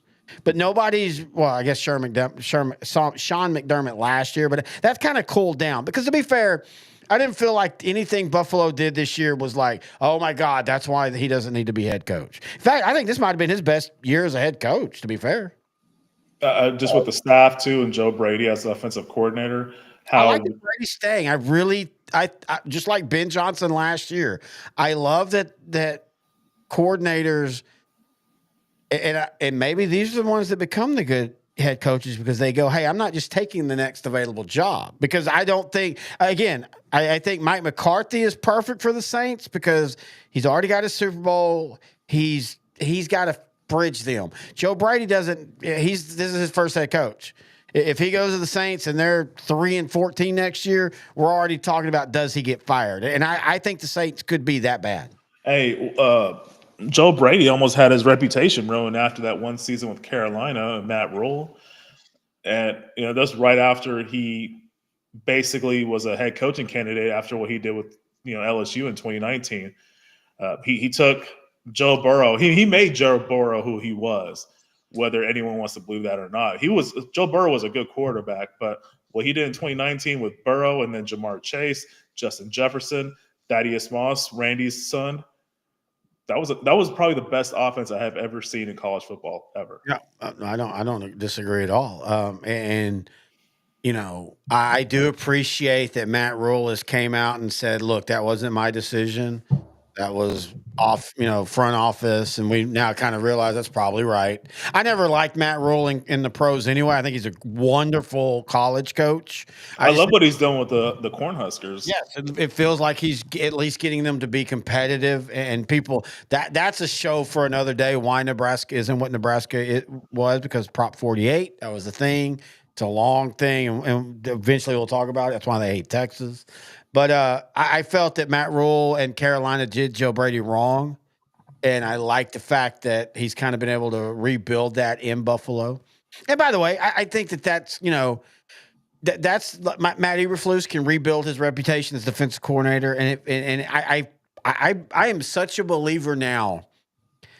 I either want a CEO head coach that's just, I'm here to manage everything and y'all figure it out, or I want a coach that I'm going to do my thing and I'm going to hire people to do their thing on the other side of the ball, and I'm going to let them work, I'm going to work, and we're not going to get in the way of each other. To me, that's the best way you do it. I'd love to see what happens. I mean, Dan Quinn kind of built or repaired his reputation when he came to Dallas after the stank from Atlanta. So maybe Eberflus wasn't even his fault. You and I have talked about this. Because it's funny how close they kind of happened. But, the Rangers collapse, the World Series, heartbreak, blah, blah, blah. The 05 NBA season, the Mavericks up 2-0. Looks like they're about to win their first title. They collapse, and then the next year it just gets worse. Dan Quinn and the Falcons up 28-3. When you have a collapse that epic, it's not about how good you are anymore. It's about we're going to have to change the culture because you just can't get past that. Well, I mean, like I said, what's the thing that stays the same? we realized after the 2019 season and after the 2023 season, the real issue there was Kyle Shanahan. He kind of gave it and took it away. You know, Shanahan gave you the opportunity to get to the Super Bowl, but the way he does the play calling, it kind of leads him to making bad decisions in the second half that leads his team to not with the 2021 NFC title game, up 17-7 against the Rams. Well, dude, the 21 game against Dallas, like we all remember the Dak slide and all that, but they basically threw Dallas back into that game with Jimmy G when all they needed to do was just get a few first downs and punt, get a few first downs and punt, get a few first. They were going 3 and out, 3 and out, 3 and out. Shanahan is one of those that he is so good from quarter 1 to quarter 3 in game planning, but for some reason in quarter 4, he always eschews the running game. It blows my mind that a guy that is so predicated on running the ball forgets to do that in big games in the fourth quarter. It's just mind blowing too. Like they're up by more than one score. He has the running game. He has the line. He has a team that's built to finish games off with the running game, and he just does not do it. And by the way, give him credit because the very next year when Dallas had to go out there and Pollard got hurt, and I still contend that changed everything because the offense for Dallas was finally kind of getting some work done and all, but. Point is he realized in that second half, just keep running. Just keep running the ball. We don't have to throw the ball. God, that game. I hate Dallas. Just, again, with this Dallas run in the 2020s, the NFC was just prime for them to just break through and get to a Super Bowl, but they just couldn't take advantage of it. There's a lot of opportunities, man. And it's as a Cowboy fan, it's very frustrating, but tough. It is what it is, man. Heartbreak. Hey, at least the Stars are good. Hey, they had a great game last week against Golden Knights. Jake Oettinger, who is so. This is a weird thing about Dallas sports. Jake Oettinger has now become the Dak Prescott of the Stars. He can stand on his head for 72 saves, but if he gives up 2, there's a certain. And to be fair, these are naive hockey fans, but there's a certain group that starts to blame him. And he had one of the most epic last minutes against the Golden Knights. I meant to bring that video up and I forgot. But he basically had 10 saves in the last minute with a man extra for the Vegas standing on his head. And it feels like the Stars are kind of starting to round in the form. After all year long, they've been good, but it's like, Winnipeg has been better, and then them in Colorado have kind of been yo-yoing between in second and third. But it feels like they're finally starting to figure things out offensively for the Stars. Well, with Winnipeg, Connor Hellenbrook is probably going to win the Triple Crown for goaltending and probably win the MVP. It's just he's the best goaltender on the best team in hockey. And I'm calling it now. They won't make it out of the first round. I mean, this has been a great. They had that 15-1 start to the season hockey record, and they've kind of coasted since. I mean, they had some bumps in the road, but they're kind of finding their groove again. But yeah, I could definitely see them being bounced. There's a recent history with hockey teams having a great. I mean, that's not even recent. There's a long time history of. I mean, I still remember the Red Wings doing it in the '90s a lot of times. But yeah, I mean, it's one of those situations where Boston, 2 years ago, broke all the records and wins and all out in the first round. I mean, hockey is the last sport. Hockey is the sport you'll never be able to do analytics because it's still, at the end of the day, a hard rubber puck on ice. Weird crap happens. And that's why, again, and I've talked about this, and football is the same way because football is physical. Numbers don't matter if a team's more physical. But the thing that hurts basketball and baseball, and I get it, you want to try to be efficient, but when you get so efficient that everybody's doing the exact same thing and it's boring, that hurts the sport. And after that big trade Carolina and Colorado did, do you think Carolina finally breaks through? Wait, breaks through how? Well, they had issues with their offense, especially on power plays. You talking about this year? Yeah, I think right now I hate to say it, but if you want, if you're new to hockey, Toronto is basically the Dallas Cowboys of hockey. They're going to put up beautiful records, and then they get beat, and they can't ever get past certain teams. I feel like Florida and Carolina are the two deepest teams, and in the playoffs and hockey, that's what matters, and that's why I'm not worried about that. I think Dallas still comes out of the West because even if they haven't put up the stats you want, they still, to me, are the deepest team. Yeah, they're really missing Joe Pavelski. That felt like it was time for him to go, but they didn't really replace him. But you can figure that out. Wyatt Johnson, rookie last year, he's kind of not been figured out in year two, but he's had to adjust, and he's still adjusting. But yeah, I think when you look at Carolina and Florida, they're the two deepest out of the East. I'm really excited to see what Ottawa does the next couple of years because they're starting to find their mojo, and they're they haven't been good for a while, but now they're starting to get good, and they're starting to crack. Them in Montreal, they're starting to crack into the top 8 in the East. I always like to look for those teams. Montreal is in that weird thing where, it's funny how you look at, Dallas made that weird COVID year run, and we all thought that was going to be it for them. And yet they've consistently kept getting better and winning since then. But Montreal, their run was like, where the hell did this come out of? And so they smartly said, hey, that was awesome, but we're going to tear down. And they're supposed to be in rebuilding mode this year. Like they're supposed to be 2 years out. Everybody's playing out of their mind with Montreal.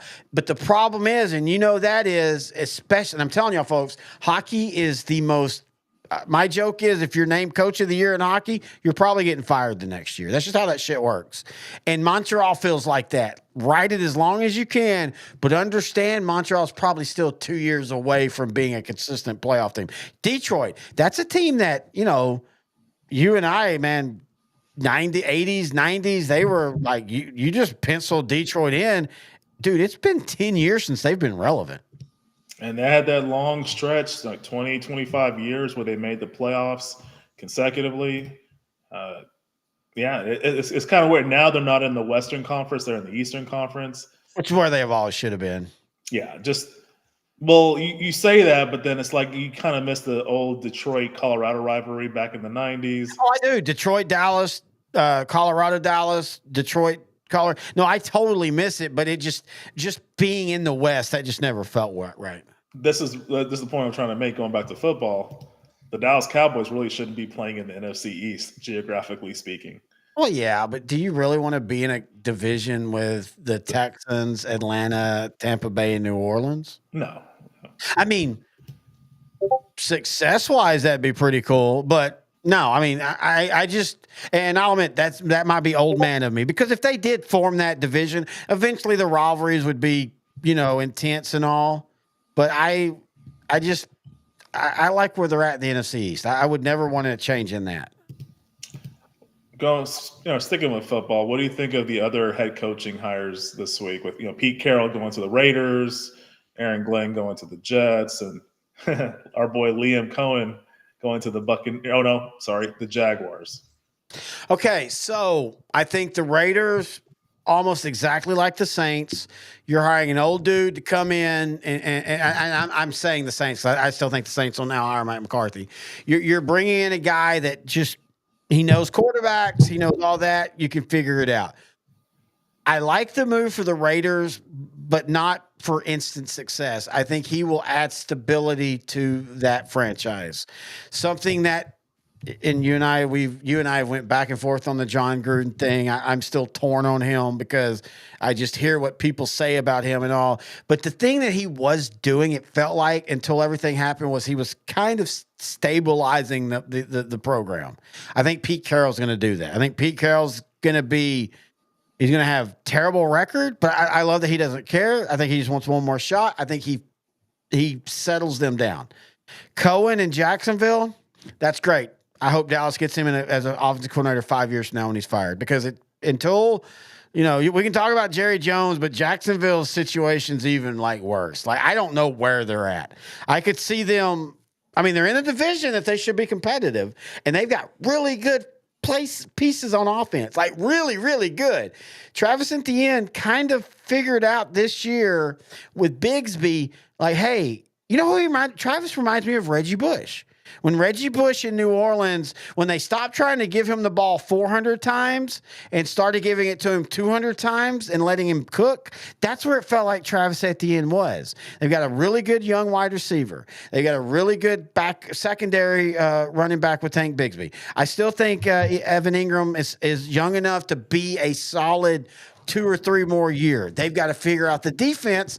But again, for Jacksonville, that culture's got to change. I feel where you're going with that, and I agree with you. I never put that together, but bringing Liam Cohen from Tampa to Jacksonville, it's kind of built similarly with a better tight end. Like if you think about it, Tampa had Bucky Irving and Rashad White. Bucky Irving is Tank Bigsby. Rashad White is Travis Etienne. Dude. Now I will contend. I think Cade Otter is a better tight end than Evan Ingram. Better overall, but I think for passing tight end, I think I would give it to Ingram.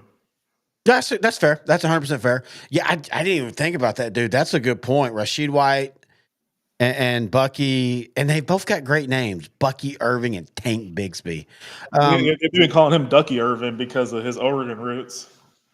That's cute. I still feel like, and I love what Cohen did, building off what Dave Canales did with Baker Mayfield in 2023. And that's right about the bridge. I still feel like we have not seen the best of Trevor Lawrence. We kind of saw it toward the second half of 2022, but we just haven't seen it yet. But I think if Cohen can tap into that, I think Trevor Lawrence next year could easily become a MVP type player. Because I think Trevor Lawrence is way more talented than Baker Mayfield. And look what Cohen and as you said, Canales before he became the head coach of the Panthers, look what they did with Baker Mayfield. And I know we got Doug in sports rehab. He's a UT grad and he hates Baker Mayfield. I don't see how you can hate Baker Mayfield. He's one of those guys. He is Ryan Fitzpatrick if Ryan Fitzpatrick could have finally found a position where he started for 5 years. I love Baker Mayfield. I think he's fun to watch. I think what he does right and wrong is a blast. I love the fact that he's like, yeah, I trash on Texas because that's what I'm supposed to do. I'm an OU guy. We're supposed you that's the part you're supposed to play. And I think for Jacksonville, if Cohen can kind of give Trevor that like gunslinger, because I think that's the issue with Trevor. I think you remember you and I talking about this in 2016 or 2017 and 2018 with Dak, that they had preached to him so much, don't turn the ball over, that it became adverse to the offense because he was afraid to go down the field. I think that's where Trevor Lawrence is now. He's always trying to be safe. And I think he needs a guy to tell him, dude, you've got, as Crash Davis says, in Bull Durham, you've got a arm that was touched by the hand of God. Use it. I think that's what they need to do with Trevor Lawrence and just unleash it and throw the ball down the field. They got a really good, will be a second-year wide receiver. I really wish they wouldn't have gotten rid of Calvin Ridley, but you can find those in the draft or and I guess what happened to Christian Kirk? Where did he go? Yeah, I think he went suck. No, I think he just wasn't as good this year as he was prior years. I think I thought he had a season-ending injury, dude. I think so too. Hold on. But I think when he did play, he was not up to snuff. It says one article I'm looking at right now, it says he might get cut. Yeah, he only played 8 games this year. Yeah, he's still a good receiver. I'll tell you this, he'll get cut because of money. Because remember, Jacksonville oversigned him. But I will say this: if he gets cut and's on the free market, hey Mario now joining us. He said, "Sorry you're late. That's okay. We're about to break down." Noah's going to do a 7 deep on the Titans coming up. Dude, broken collarbone. I wouldn't mind Christian Kirk as the number 2 for Dallas next year. Yeah, there's a lot of teams that are looking for that second option. The Cowboys might address it in the draft, or they might address it in free agency. I would be very happy with Christian Kirk coming to the Cowboys, being a compliment to CeeDee Lamb. So, yeah, it just really just preference, really. All right, so let's go ahead and talk to the Tennessee Titans. What the hell? Because Mario's in here. Again, I'm going to keep saying it. I think every team in the AFC South feels like next year could be their year. Same with the NFC South. Yeah, but like you and I kind of look at the Saints. Saints got to figure out a quarterback. That's a big issue. Atlanta, I agree. Of course, Tampa Bay, I agree. But I think the Saints are the team that. Hey, if Mike McCarthy goes to the Saints, who's to say Cooper Rush? Oh, good. They can have him. 7 interceptions when it matters. Now, or Trey Lance? Trey Lance. He has experience. It wouldn't shock me if he tries to bring one of those two over. I think if you bring in Mike McCarthy, I think Derek Carr's more willing to stay. Maybe. You have a coach that has gotten you to the promised land. Dude, I mean, again, I know he's getting older, but Alvin Kamara, I think this year had one of his best consistent years. He played more games than he had played all year long. He was healthy.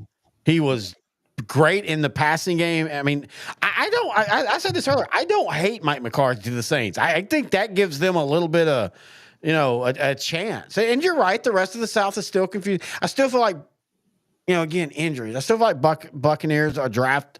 I think Buccaneers are a draft away from still being a NFC title team.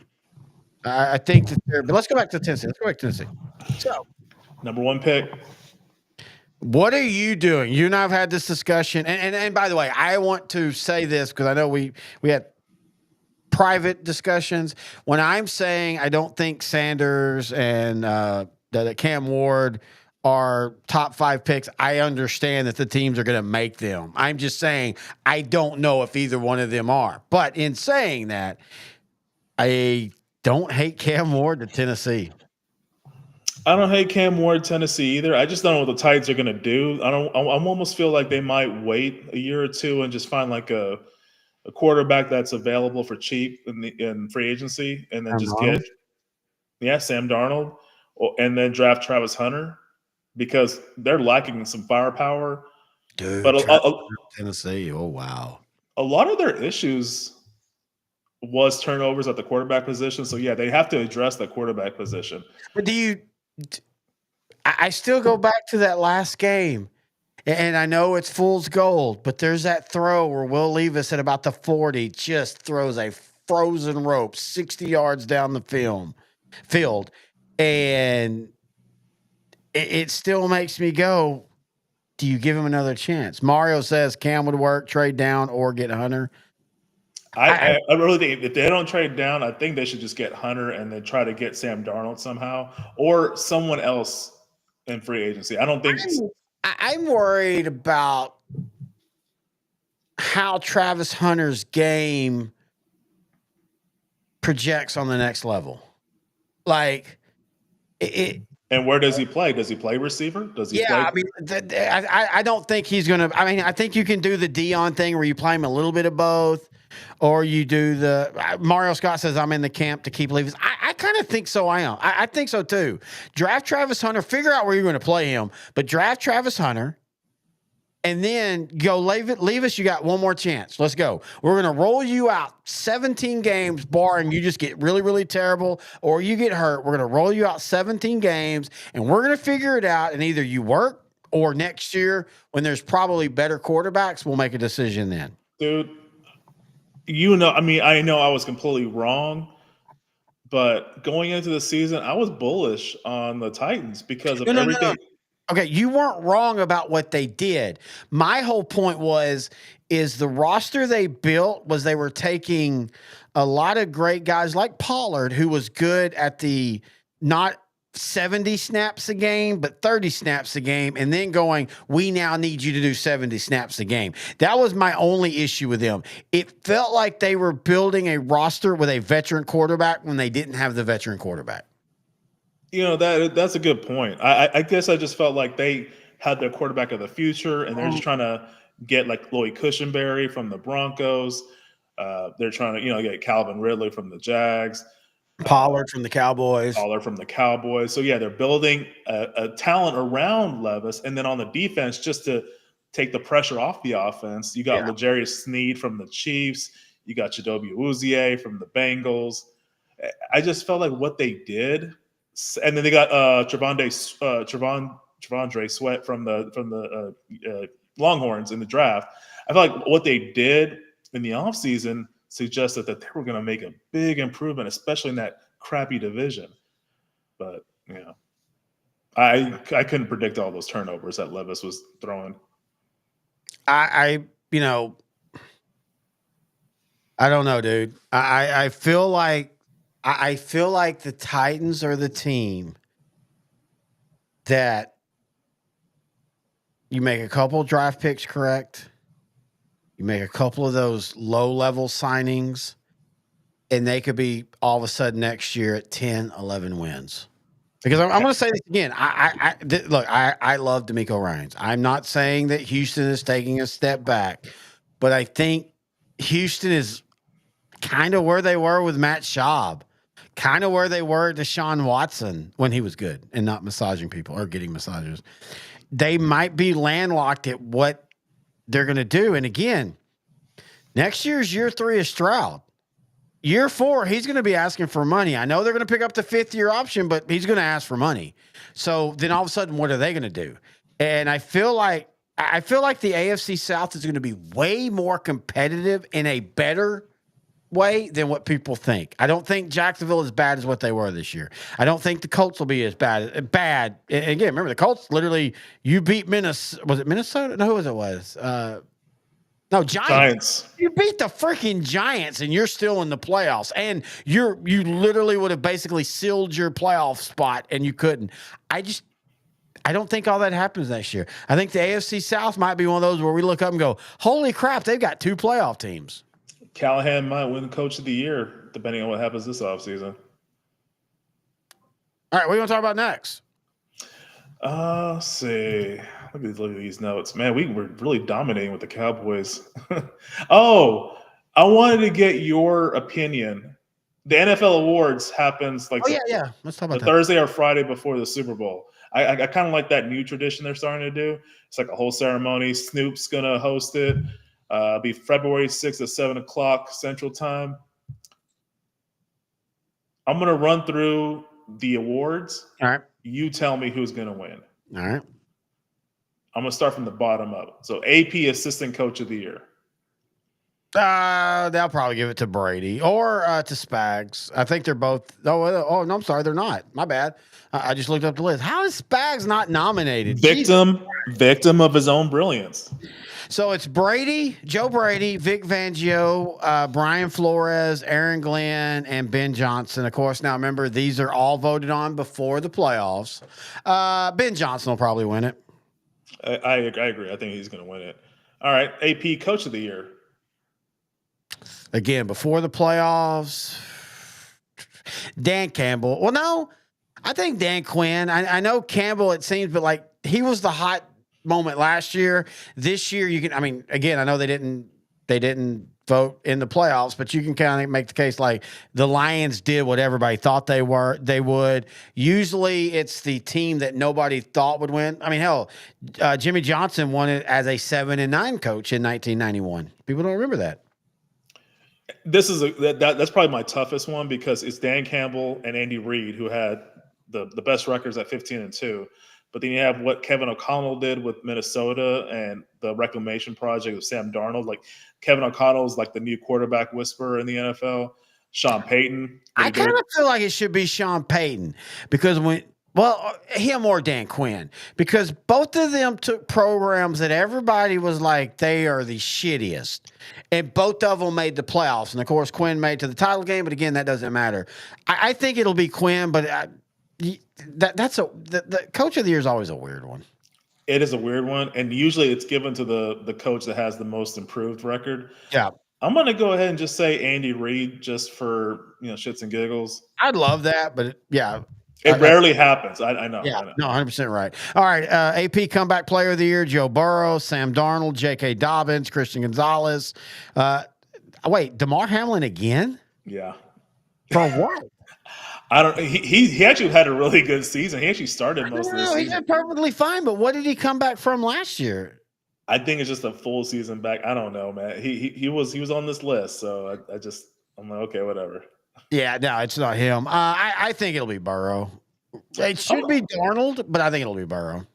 I'm gonna go just to say someone else. What J.K. Dobbins has done with all the injuries LaGrange. from Lagrange, Texas, Mhm.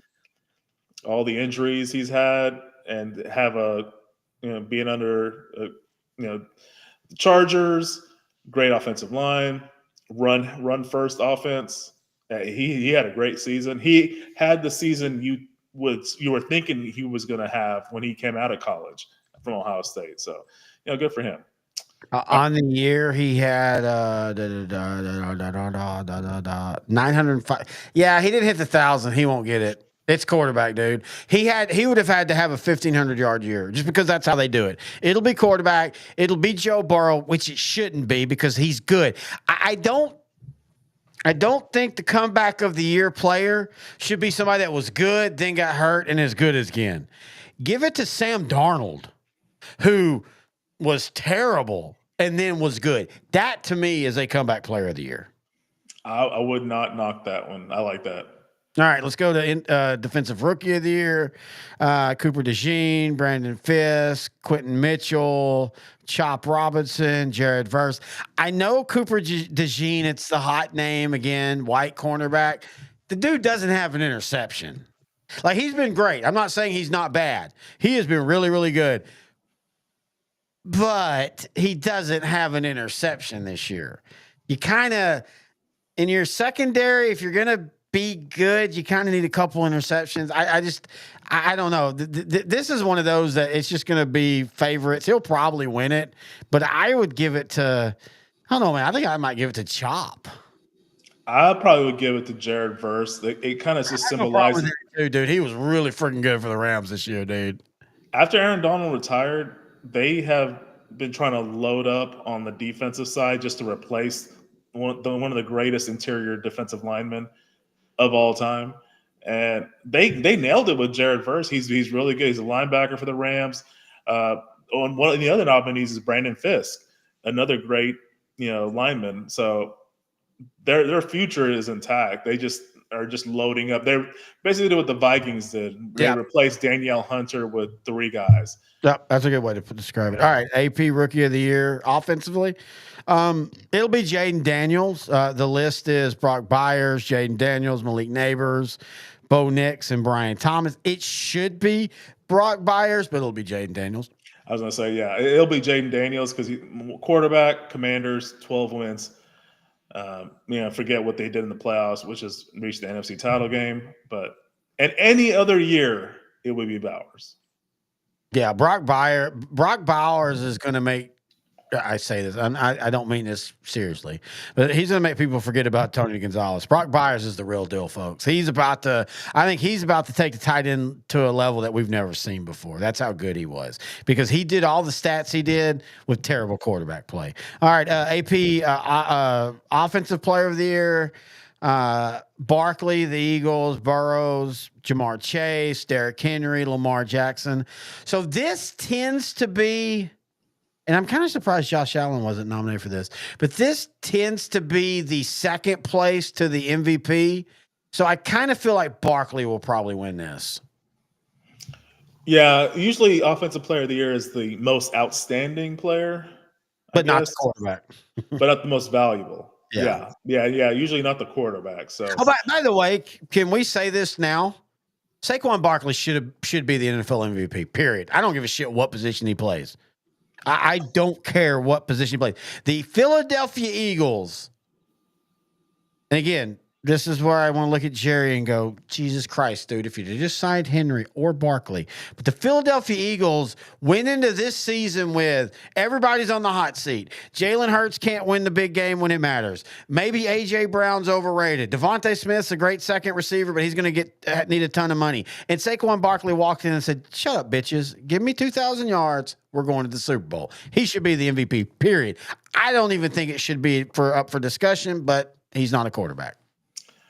I agree, and I would even say that he should win because typically what happens with these position players is that they're not consistent from the start of the season to the end, but Barkley was throughout the entire season. So that gives even more credence to him being the MVP of this season. But you and I both know Lamar Jackson wins it. Lamar Jackson. I mean, the stats that Jackson had are just too gaudy to not give it to him. I would have said Josh Allen without looking at Lamar Jackson's stats, but I just can't. I just can't not look at he has better stats this year than he did the other 2 years he won MVP. Oh, Lamar? Yeah. Oh, yeah. And by the way, this again is the hypocrisy of all this. If the AP is going to put Josh Allen up as an MVP, then why isn't Josh Allen up for the Offensive Player of the Year? That makes no sense to me.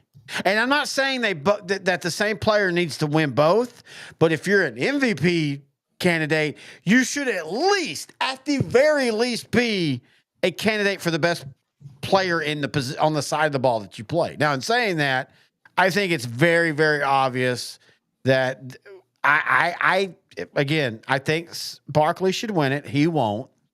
I think Lamar Jackson should win it. He won't. It's going to be Josh Allen. I don't have a problem with that. I just don't know. I mean, I'll say this. We all talked about the beginning of the year. You got rid of Stephon Diggs. You've got Malik Hollins and, Kamir Shakir and Keon Coleman and Dalton Kincaid and Darren Knox, and James Cook. That's all your weapons. And damn it, if Josh Allen didn't make that work. I think Josh Allen's a quarterback, kind of like Brady, that doesn't need a number one wide receiver. Just give him guys to throw at. Hey, and for what it's worth with Eli Manning, as soon as those toxic personalities like Tiki Barber and Jeremy Shockey left, he became more of the leader of that team. And I think that helped them propel to the Super Bowl and a win. I kind of see something similar with Josh Allen he was way better than Eli Manning, but when Stephon Diggs got traded to the Texans. Yeah. When it was just a bunch of 2s and 3s at receiver. Yeah. No, not a clear number one. No, maybe Shakir or Keon Coleman might be elevated to that in the years to come. But yeah, I think just having this team with not the demonstrative personality of a Stephon Diggs, just having Josh Allen be a leader, I think that made them a better team, and I think that made him a more valuable player. I don't think he's going to win the MVP. I think it will be Lamar Jackson. As far as offensive player of the year goes, I think it's hard for me to not consider Jamar Chase because he did win the Triple Crown, but he has Joe Burrow as a quarterback, so it's kind of easier. Yeah, but still, greatest wide receiver season almost in history. But then I also look and go, the Bengals worked because T. Higgins. Yep. Cincinnati. If Dallas signs him, I'm fine with it. But don't let T. Higgins go. Don't. That'll be the dumbest thing. And Joe Burrow loves him, and you want to make Joe Burrow happy. He is not a number 2 receiver. He is a 1B.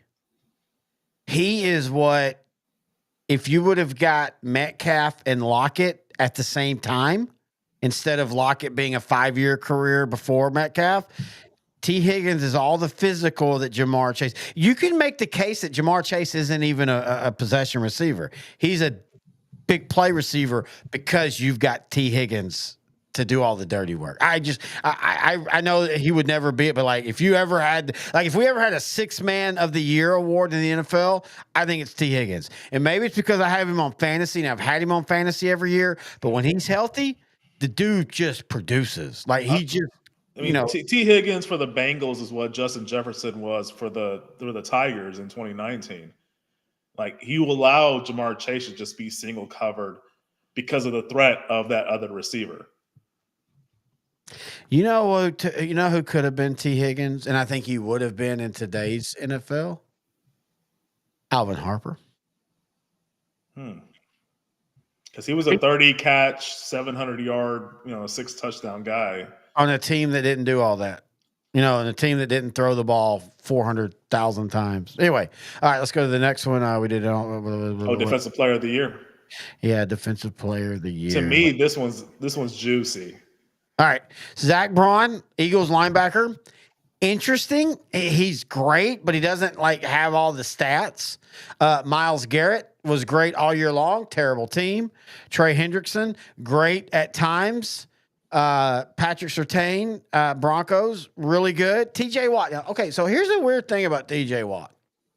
TJ Watt had the MVP sewed up in November. And then TJ Watt went on this really weird year where he had like, I think up to this point, it's 140 defensive snaps without one stat. Not a tackle, not an offensive, an assist, not a sack, not a block pass, not anything. That's a little weird to me. I don't know if that's telling going forward, but if I'm Pittsburgh, that's a little bit of a concern right there. That's a major concern, and I didn't realize it was that bad. I knew he kind of tapered off as offenses tried to gear towards stopping his big play ability. Man, I didn't realize that. This is the toughest award for me because you want to award Bond for his improvement. Mm-hmm. And to his, like what he said was he just was in the right system. He never was really in the right system that fit his skill set. Finally is with the Eagles, and he's a candidate for Defensive Player of the Year. Myles Garrett, he's always going to be in consideration for this. He's just a fantastic player. He has the most perfect physique I've ever seen. Like Aaron Donald probably has a close second, but Myles Garrett is just ridiculous. That's a really good comparison. You and I have talked about it, right or wrong. Somehow the whole thing with Mason Rudolph gets forgotten about. I don't know if that's fair or not. I do appreciate this year. There's a video where he picked a Steeler, lost his helmet, and he picked it up and he acted like he was going to throw it. I appreciate that, but I still think that's weird that just all got swiped under the rug. But in saying that, I think right now the top two just pure defensive players in the NFL is Myles Garrett and Micah Parsons. I think and I think, Micah Parsons didn't play enough this year, so he doesn't deserve to be. But if you go look at his stats per game, this might have been Micah Parsons' best season. I mean, that dude, I know his podcast and he's a Cowboy and all that gets lost, but I think just per snap efficiency, it's Myles Garrett and it's Micah Parsons. So I think Zach Braun, though, that's the weird one. Like, I don't. This award is, Defensive Player of the Year. It can be considered a most outstanding defensive player, or it can be most valuable defensive player, depending on how the voters decide. I personally think it's going to be Trey Hendrickson, which is odd because Cincinnati had a terrible defense, but it wasn't because of him. All right, so on the year, Zach Braun, 151 tackles. Okay, look, that's great. Tackles are the weirdest stat in football because there's no official. Every coaching staff does it themselves. Some are like, if you're not the one dude hitting him, you don't get a tackle. And then others are like, 7 guys fell around him. They all get tackles. So I don't know. Now let's look at Trey. Really, Trey? You think he'll? I think it's going to be him. I look at all these candidates. I can always say a not like Watt, not consistent. Bond, at this thing, he just came up. Like, he had a great season, all pro, but I just don't see him winning the Defensive Player of the Year award. Garrett, I think it's just because the team was so bad, I just can't give it to him. But I know there's a precedent for this happening. 1992, Cortez Kennedy, Hall of Famer, rest in peace. Seattle. Oh, God, he did die. Damn it. Way to ruin my day. They were from a Miami Hurricane. I think Seattle was 2-14 in 1992, but won Defensive Player of the Year just because of how good he was. So, I mean, I would be fine with Myles Garrett getting this. He's one of my favorite players.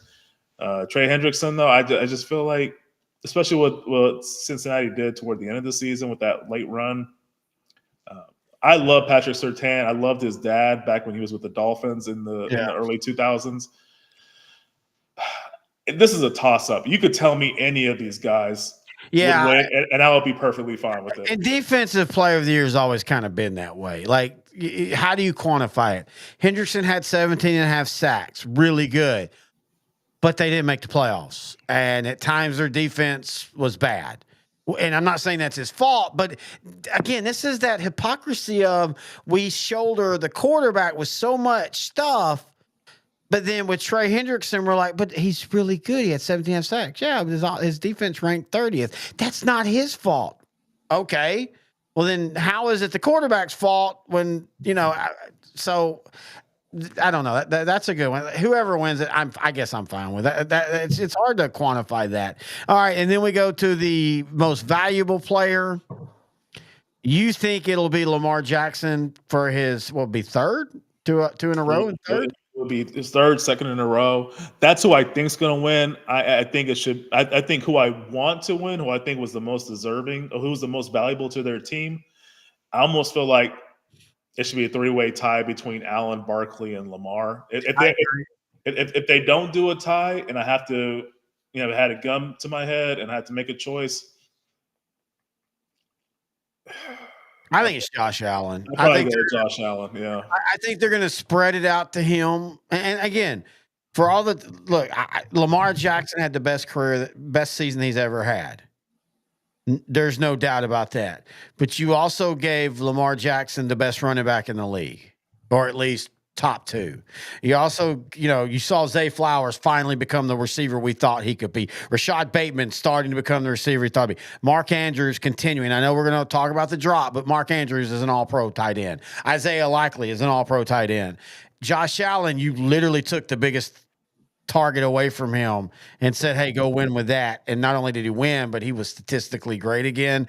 I just feel that they're going to be, I personally feel it should be Barkley. You take Barkley from the Eagles, I don't know if they make the playoffs this year. Now, to say that, if you take Josh from the Bills or Lamar Jackson from the Ravens, they probably don't make the playoffs either. So again, I'm like you. It's almost like we've had, two ties in history? Yeah, 97 with Brett Favre and Barry Sanders, and then 2003 or 4 with Peyton Manning and Steve McNair. I could see this easily being a tie. And it'd be kind of crazy if it is, because it's funny because you flip the race, but you had Peyton Manning, the stat machine, and Steve McNair, maybe didn't put up the greatest stats, but if you took him from that team, they collapse. And you look at Baltimore and the Bills this year, it's kind of the same thing. But the Eagles, hey, this could be a three-way tie. This could be a first of its. It won't be, because they don't value running backs like that anymore, which is kind of funny because you and I keep saying, and we've told people this for years, the running backs are coming back, because you know how Philadelphia beat Washington? They literally just played everybody back and said, Jaden Daniels, you're gonna have to check down. We're not gonna allow you to throw big passes. You're gonna have to run the ball and check down. I just don't think Barkley will get enough credit. I do think that we're gonna see near a tie for Lamar Jackson, or you get one of those where the guy who got the most first place votes might not win, because people don't remember it's a weighted scale. So you get so many points for first, so many points for second, and Barkley will be that dude that'll be on second of a lot of ballots, and then he'll split Lamar and Josh Allen. Any one of those three guys, it is correct. Jared Goff. Yeah, Jared Goff was the best great quarterback on the number one team in the NFC, but he's not going to get. Joe Burrow had the stats, probably his best year as a pro, but they didn't make the playoffs. They were 9-8. He was a victim of their terrible defense. So yeah, any one of those other three guys, Josh Allen, Saquon Barkley, Lamar Jackson, very deserving.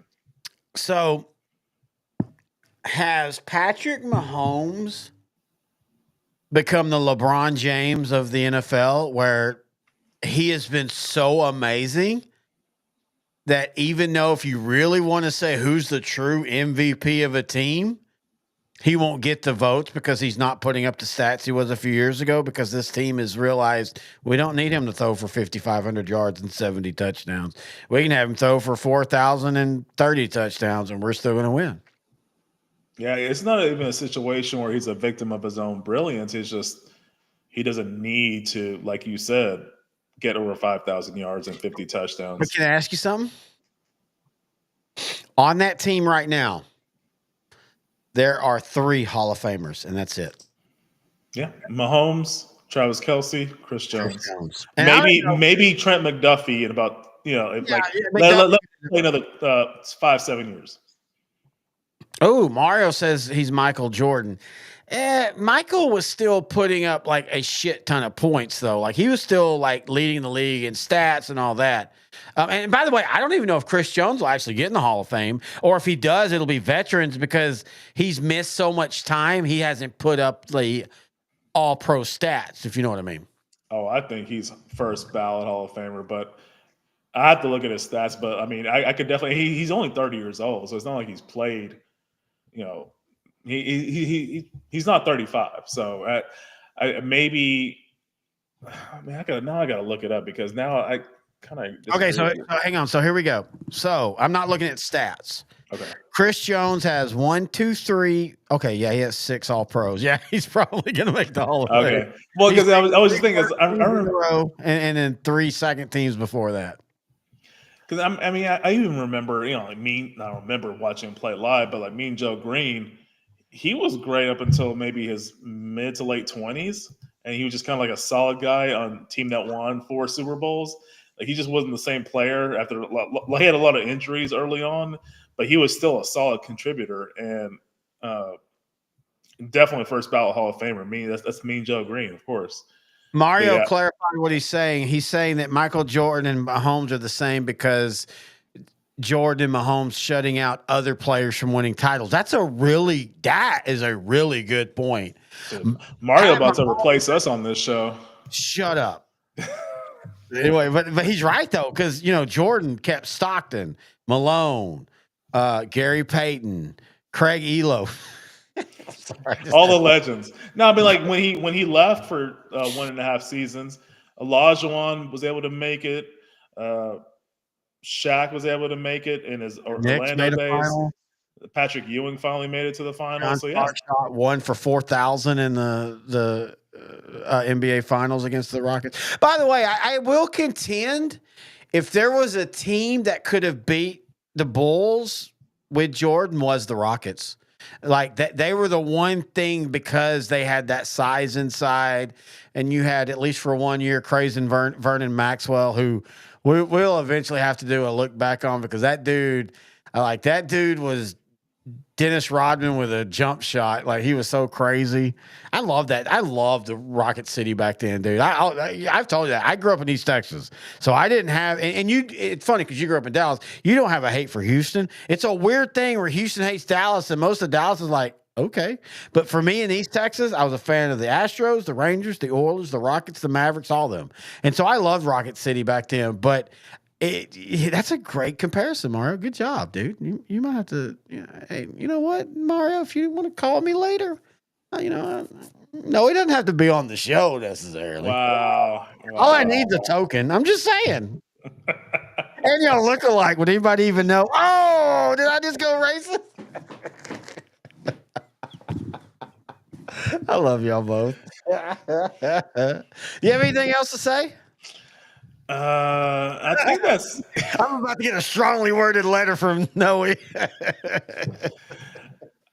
We can talk more about the whole Trent Baalke getting fired and Liam Cohen. Okay, yeah, that's a good. Let's talk about that. So basically, now I've heard 2 different versions of this.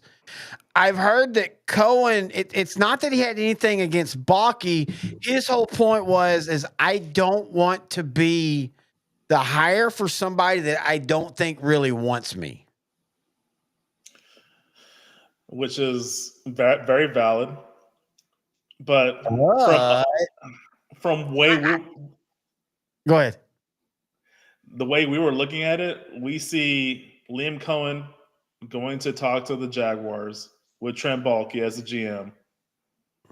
Cohen deciding to go back to Tampa as offensive coordinator, as the highest paid coordinator in football, like which would be paid as much as some head coaches are getting. I think it was like $5 million a year, roughly. Yeah, which would make him the highest paid.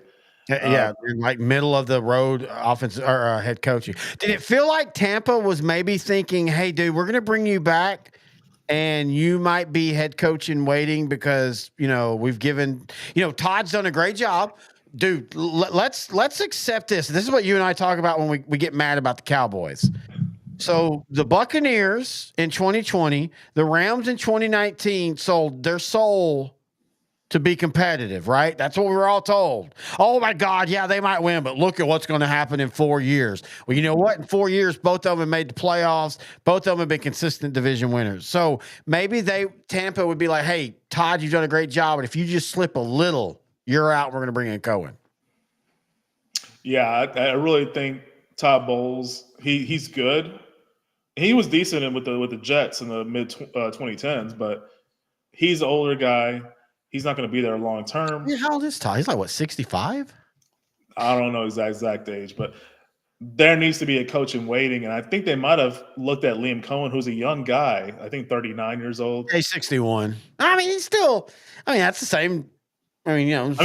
Pete Carroll's 74, and he's the head coach for the Raiders right now. So did you see the video? By the way, I like the hire. Again, we talked about with like Mike McCarthy with the Saints. I think Pete McCarthy and Frank, our friend who's a big Raider fan, he sees it the same way.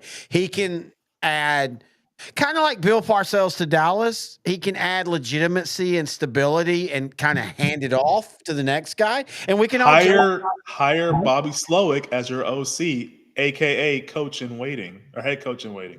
I don't know if you need to do a coach. I'm not a big fan of coach in waiting. I saw that as a Texas fan, and I think we talked about this last week with Mac Brown and Will Muschamp. That doesn't work. But you hire a guy with the understanding of how long he's going to last. And so, with Pete. But anyway, go back to, so he's walking in. He's walking into the Raiders office today, and he like trips, and he does the whole like, who did that? Who tripped me? Somebody tripped me. And so, there's a little bit of fear there, but no, I like the hire. But no, look, maybe Cohen, and this is okay. We're going to wrap this up by going back to the Schottenheimer. There's no guarantee that Ben Johnson's going to win. There's no guarantee that Aaron Glenn's going to win. Yeah, there are the hot coordinators. Matt Nagy was a hot coordinator. Matt Eberflus was a hot coordinator. I'm trying to think of the top of my head now. Chan Gailey at one point, even though Brandon Staley. Oh, hell yeah. Brandon Staley was, dude, I remember you and I even talking about it. And we liked D'Anton Lynn, the guy that was the head coach. But we were like, oh, dude, this Chargers are about to go in a different world. They're about to, and he never did. So we've got to stop assuming just because Ben Johnson's the hot hand that makes he's going to be the winner, or that Brian Schottenheimer's not, that makes he's going to be terrible. Because again, I go back to, dude, when the Eagles hired Nick, everybody was like, okay, that's weird. Dude's got them into 2 Super Bowls. Yes, Sirianni. I mean, he kind of is the prototypical Eagles coach. Yes, very much so. Again, good hire because they knew the culture. Yeah, he fights with the fans, but I mean, he's still successful. He's made the playoffs, I think, every year since he's been there, and 2 years he's made the Super Bowl. The other 2 years they got bounced in the first round by the Buccaneers, but there's a lot of good consistency there. Like they've won at least 9 games every year since he's been there. Exactly. He operates like a CEO. He gives full autonomy to the offensive and defensive coordinator. I don't like the Eagles, but I like him there. I think the Eagle fans just need to chill out. Like they got their coach. No, burn him down, Eagles. Y'all hate him. No, I hope they lose, but whatever. But yeah, I really think he's the perfect coach for the Eagles, and I think they don't really appreciate him as much as they really should. I think he's an excellent head coach. And I think, Nick Sirianni is perfect. I think he's the example of a cultural fit. The Eagles have a specific need at head coach, someone that can deal with their fans. And I think he's the perfect guy for that. Yeah, you either need to be able to deal with them like Andy Reid did and just ignored them, or like Nick did and wants to fight everybody. Which is hilarious for us. By the way, I watch him and I'm like, this is the biggest douche in the world, but damn it, he knows how to win. I still love the fact, though, his first year he wore the Beat Dallas shirts, and then Dallas beat the shit out of him. Anyway, I think we're done, brother. I think so too, man. Yeah, it was. Hey, man, it's good, man. Oh yeah, the Hall of Fame for baseball: Ichiro, CC Sabathia, Billy Wagner. So I'm going to say this now. I don't have a problem with him being in the Hall of Fame, but CC Bathia feels like he was a very good, never great. I know he won one Cy Young, but I don't know. That just I think there's just that's just how this works. As Hall of Fames get older and bigger, players will get in that might have not deserved it. But man, he just and I feel bad saying that because like I love everything about CC Bathie. He's a big old dude. He dude literally almost had a heart attack and like got a pacemaker and everything, and then kept pitching. But I don't know, man. I never looked at him and thought that's a Hall of Fame player. Yeah, he tried to lose some weight because it felt like it Oh, have you was. seen him now, by the way? Well, I was just gonna get to that. Yeah. He tried to lose some weight during his playing days because he felt like it was better for him long term, but he pitched worse. So he gained the weight back and he went back to his all-star form. Now, immediately after he retired, he's shredded. He's very skinny now. Billy Wagner, I actually appreciate because that dude was great. I mean, I know he's known for the Albert Pujols home run, and that like broke him for a while, but I think he deserved it. Second most in saves, and was just consistent. And again, I don't want to. I hate that. I don't want to feel like I'm shitting on Sabathia because I really liked him when he was with Cleveland and when he was with the Yankees and all. I don't know. Ichiro, the dude that didn't vote him in, come on. That's got to stop. This whole idea, and this is how it used to always be. Like people don't understand. Babe Ruth didn't get in with 100%. Nolan Ryan didn't get in with 100%. Nolan Ryan didn't get in. At the time, though, when he got in, that was the most. And then Mariano Rivera, which that's something we're going to talk about later, but not tonight. But Mariano Rivera has the highest vote total in. We got to stop with this bullshit of, well, I'm just not going to vote for him because I don't think anybody should get in on the first ballot. That's just dumb. Ichiro, I don't think people now that weren't there then, they don't understand how the argument is how, he'll be fine, but he'll be at best a fourth outfielder. He'll be at best maybe make an all-star game or two. And that dude just dominated baseball, and he dominated it late in life. If he would have played his whole career in Major League Baseball, he would have broken every hit, offensive average, and all those records that there could be. And he was a great outfielder with a cannon of an arm. Rookie of the year and MVP in 2001 with the Mariners. And nobody wanted him to be rookie that year. Everybody tried to say that wasn't deserved because he was already playing in another league. And he got 3,000 hits in MLB. And then if you count what he did in Japan, he broke Pete Rose's all-time hits record. So, legend. And he's a legend for his all-star game pregame speeches. There's a reason why the American League dominated when he was the consistent representative. If you don't know what I'm talking about, just type in apparently he would go just like, I want you to go and skull fuck them, and everybody, we're going to kill their kids. We're going to burn down cities. And it just became legendary. I think that's awesome. Awesome, man. All right, folks. That's going to do it for us. We want to remind everybody, please think about joining our Patreon. Just go to patreon.com/L4 Media Company. It's $3 a month. It really helps us be able to do different shows. We're about to start rolling out so many of these shows. We're about to do these Facebook Reel draft prospects. We're doing the closing time, which I'm going to do an episode later on this week on closing time on Patreon. So please check it out. Again, patreon.com at L4 Media Company. Next week, we're going to be back.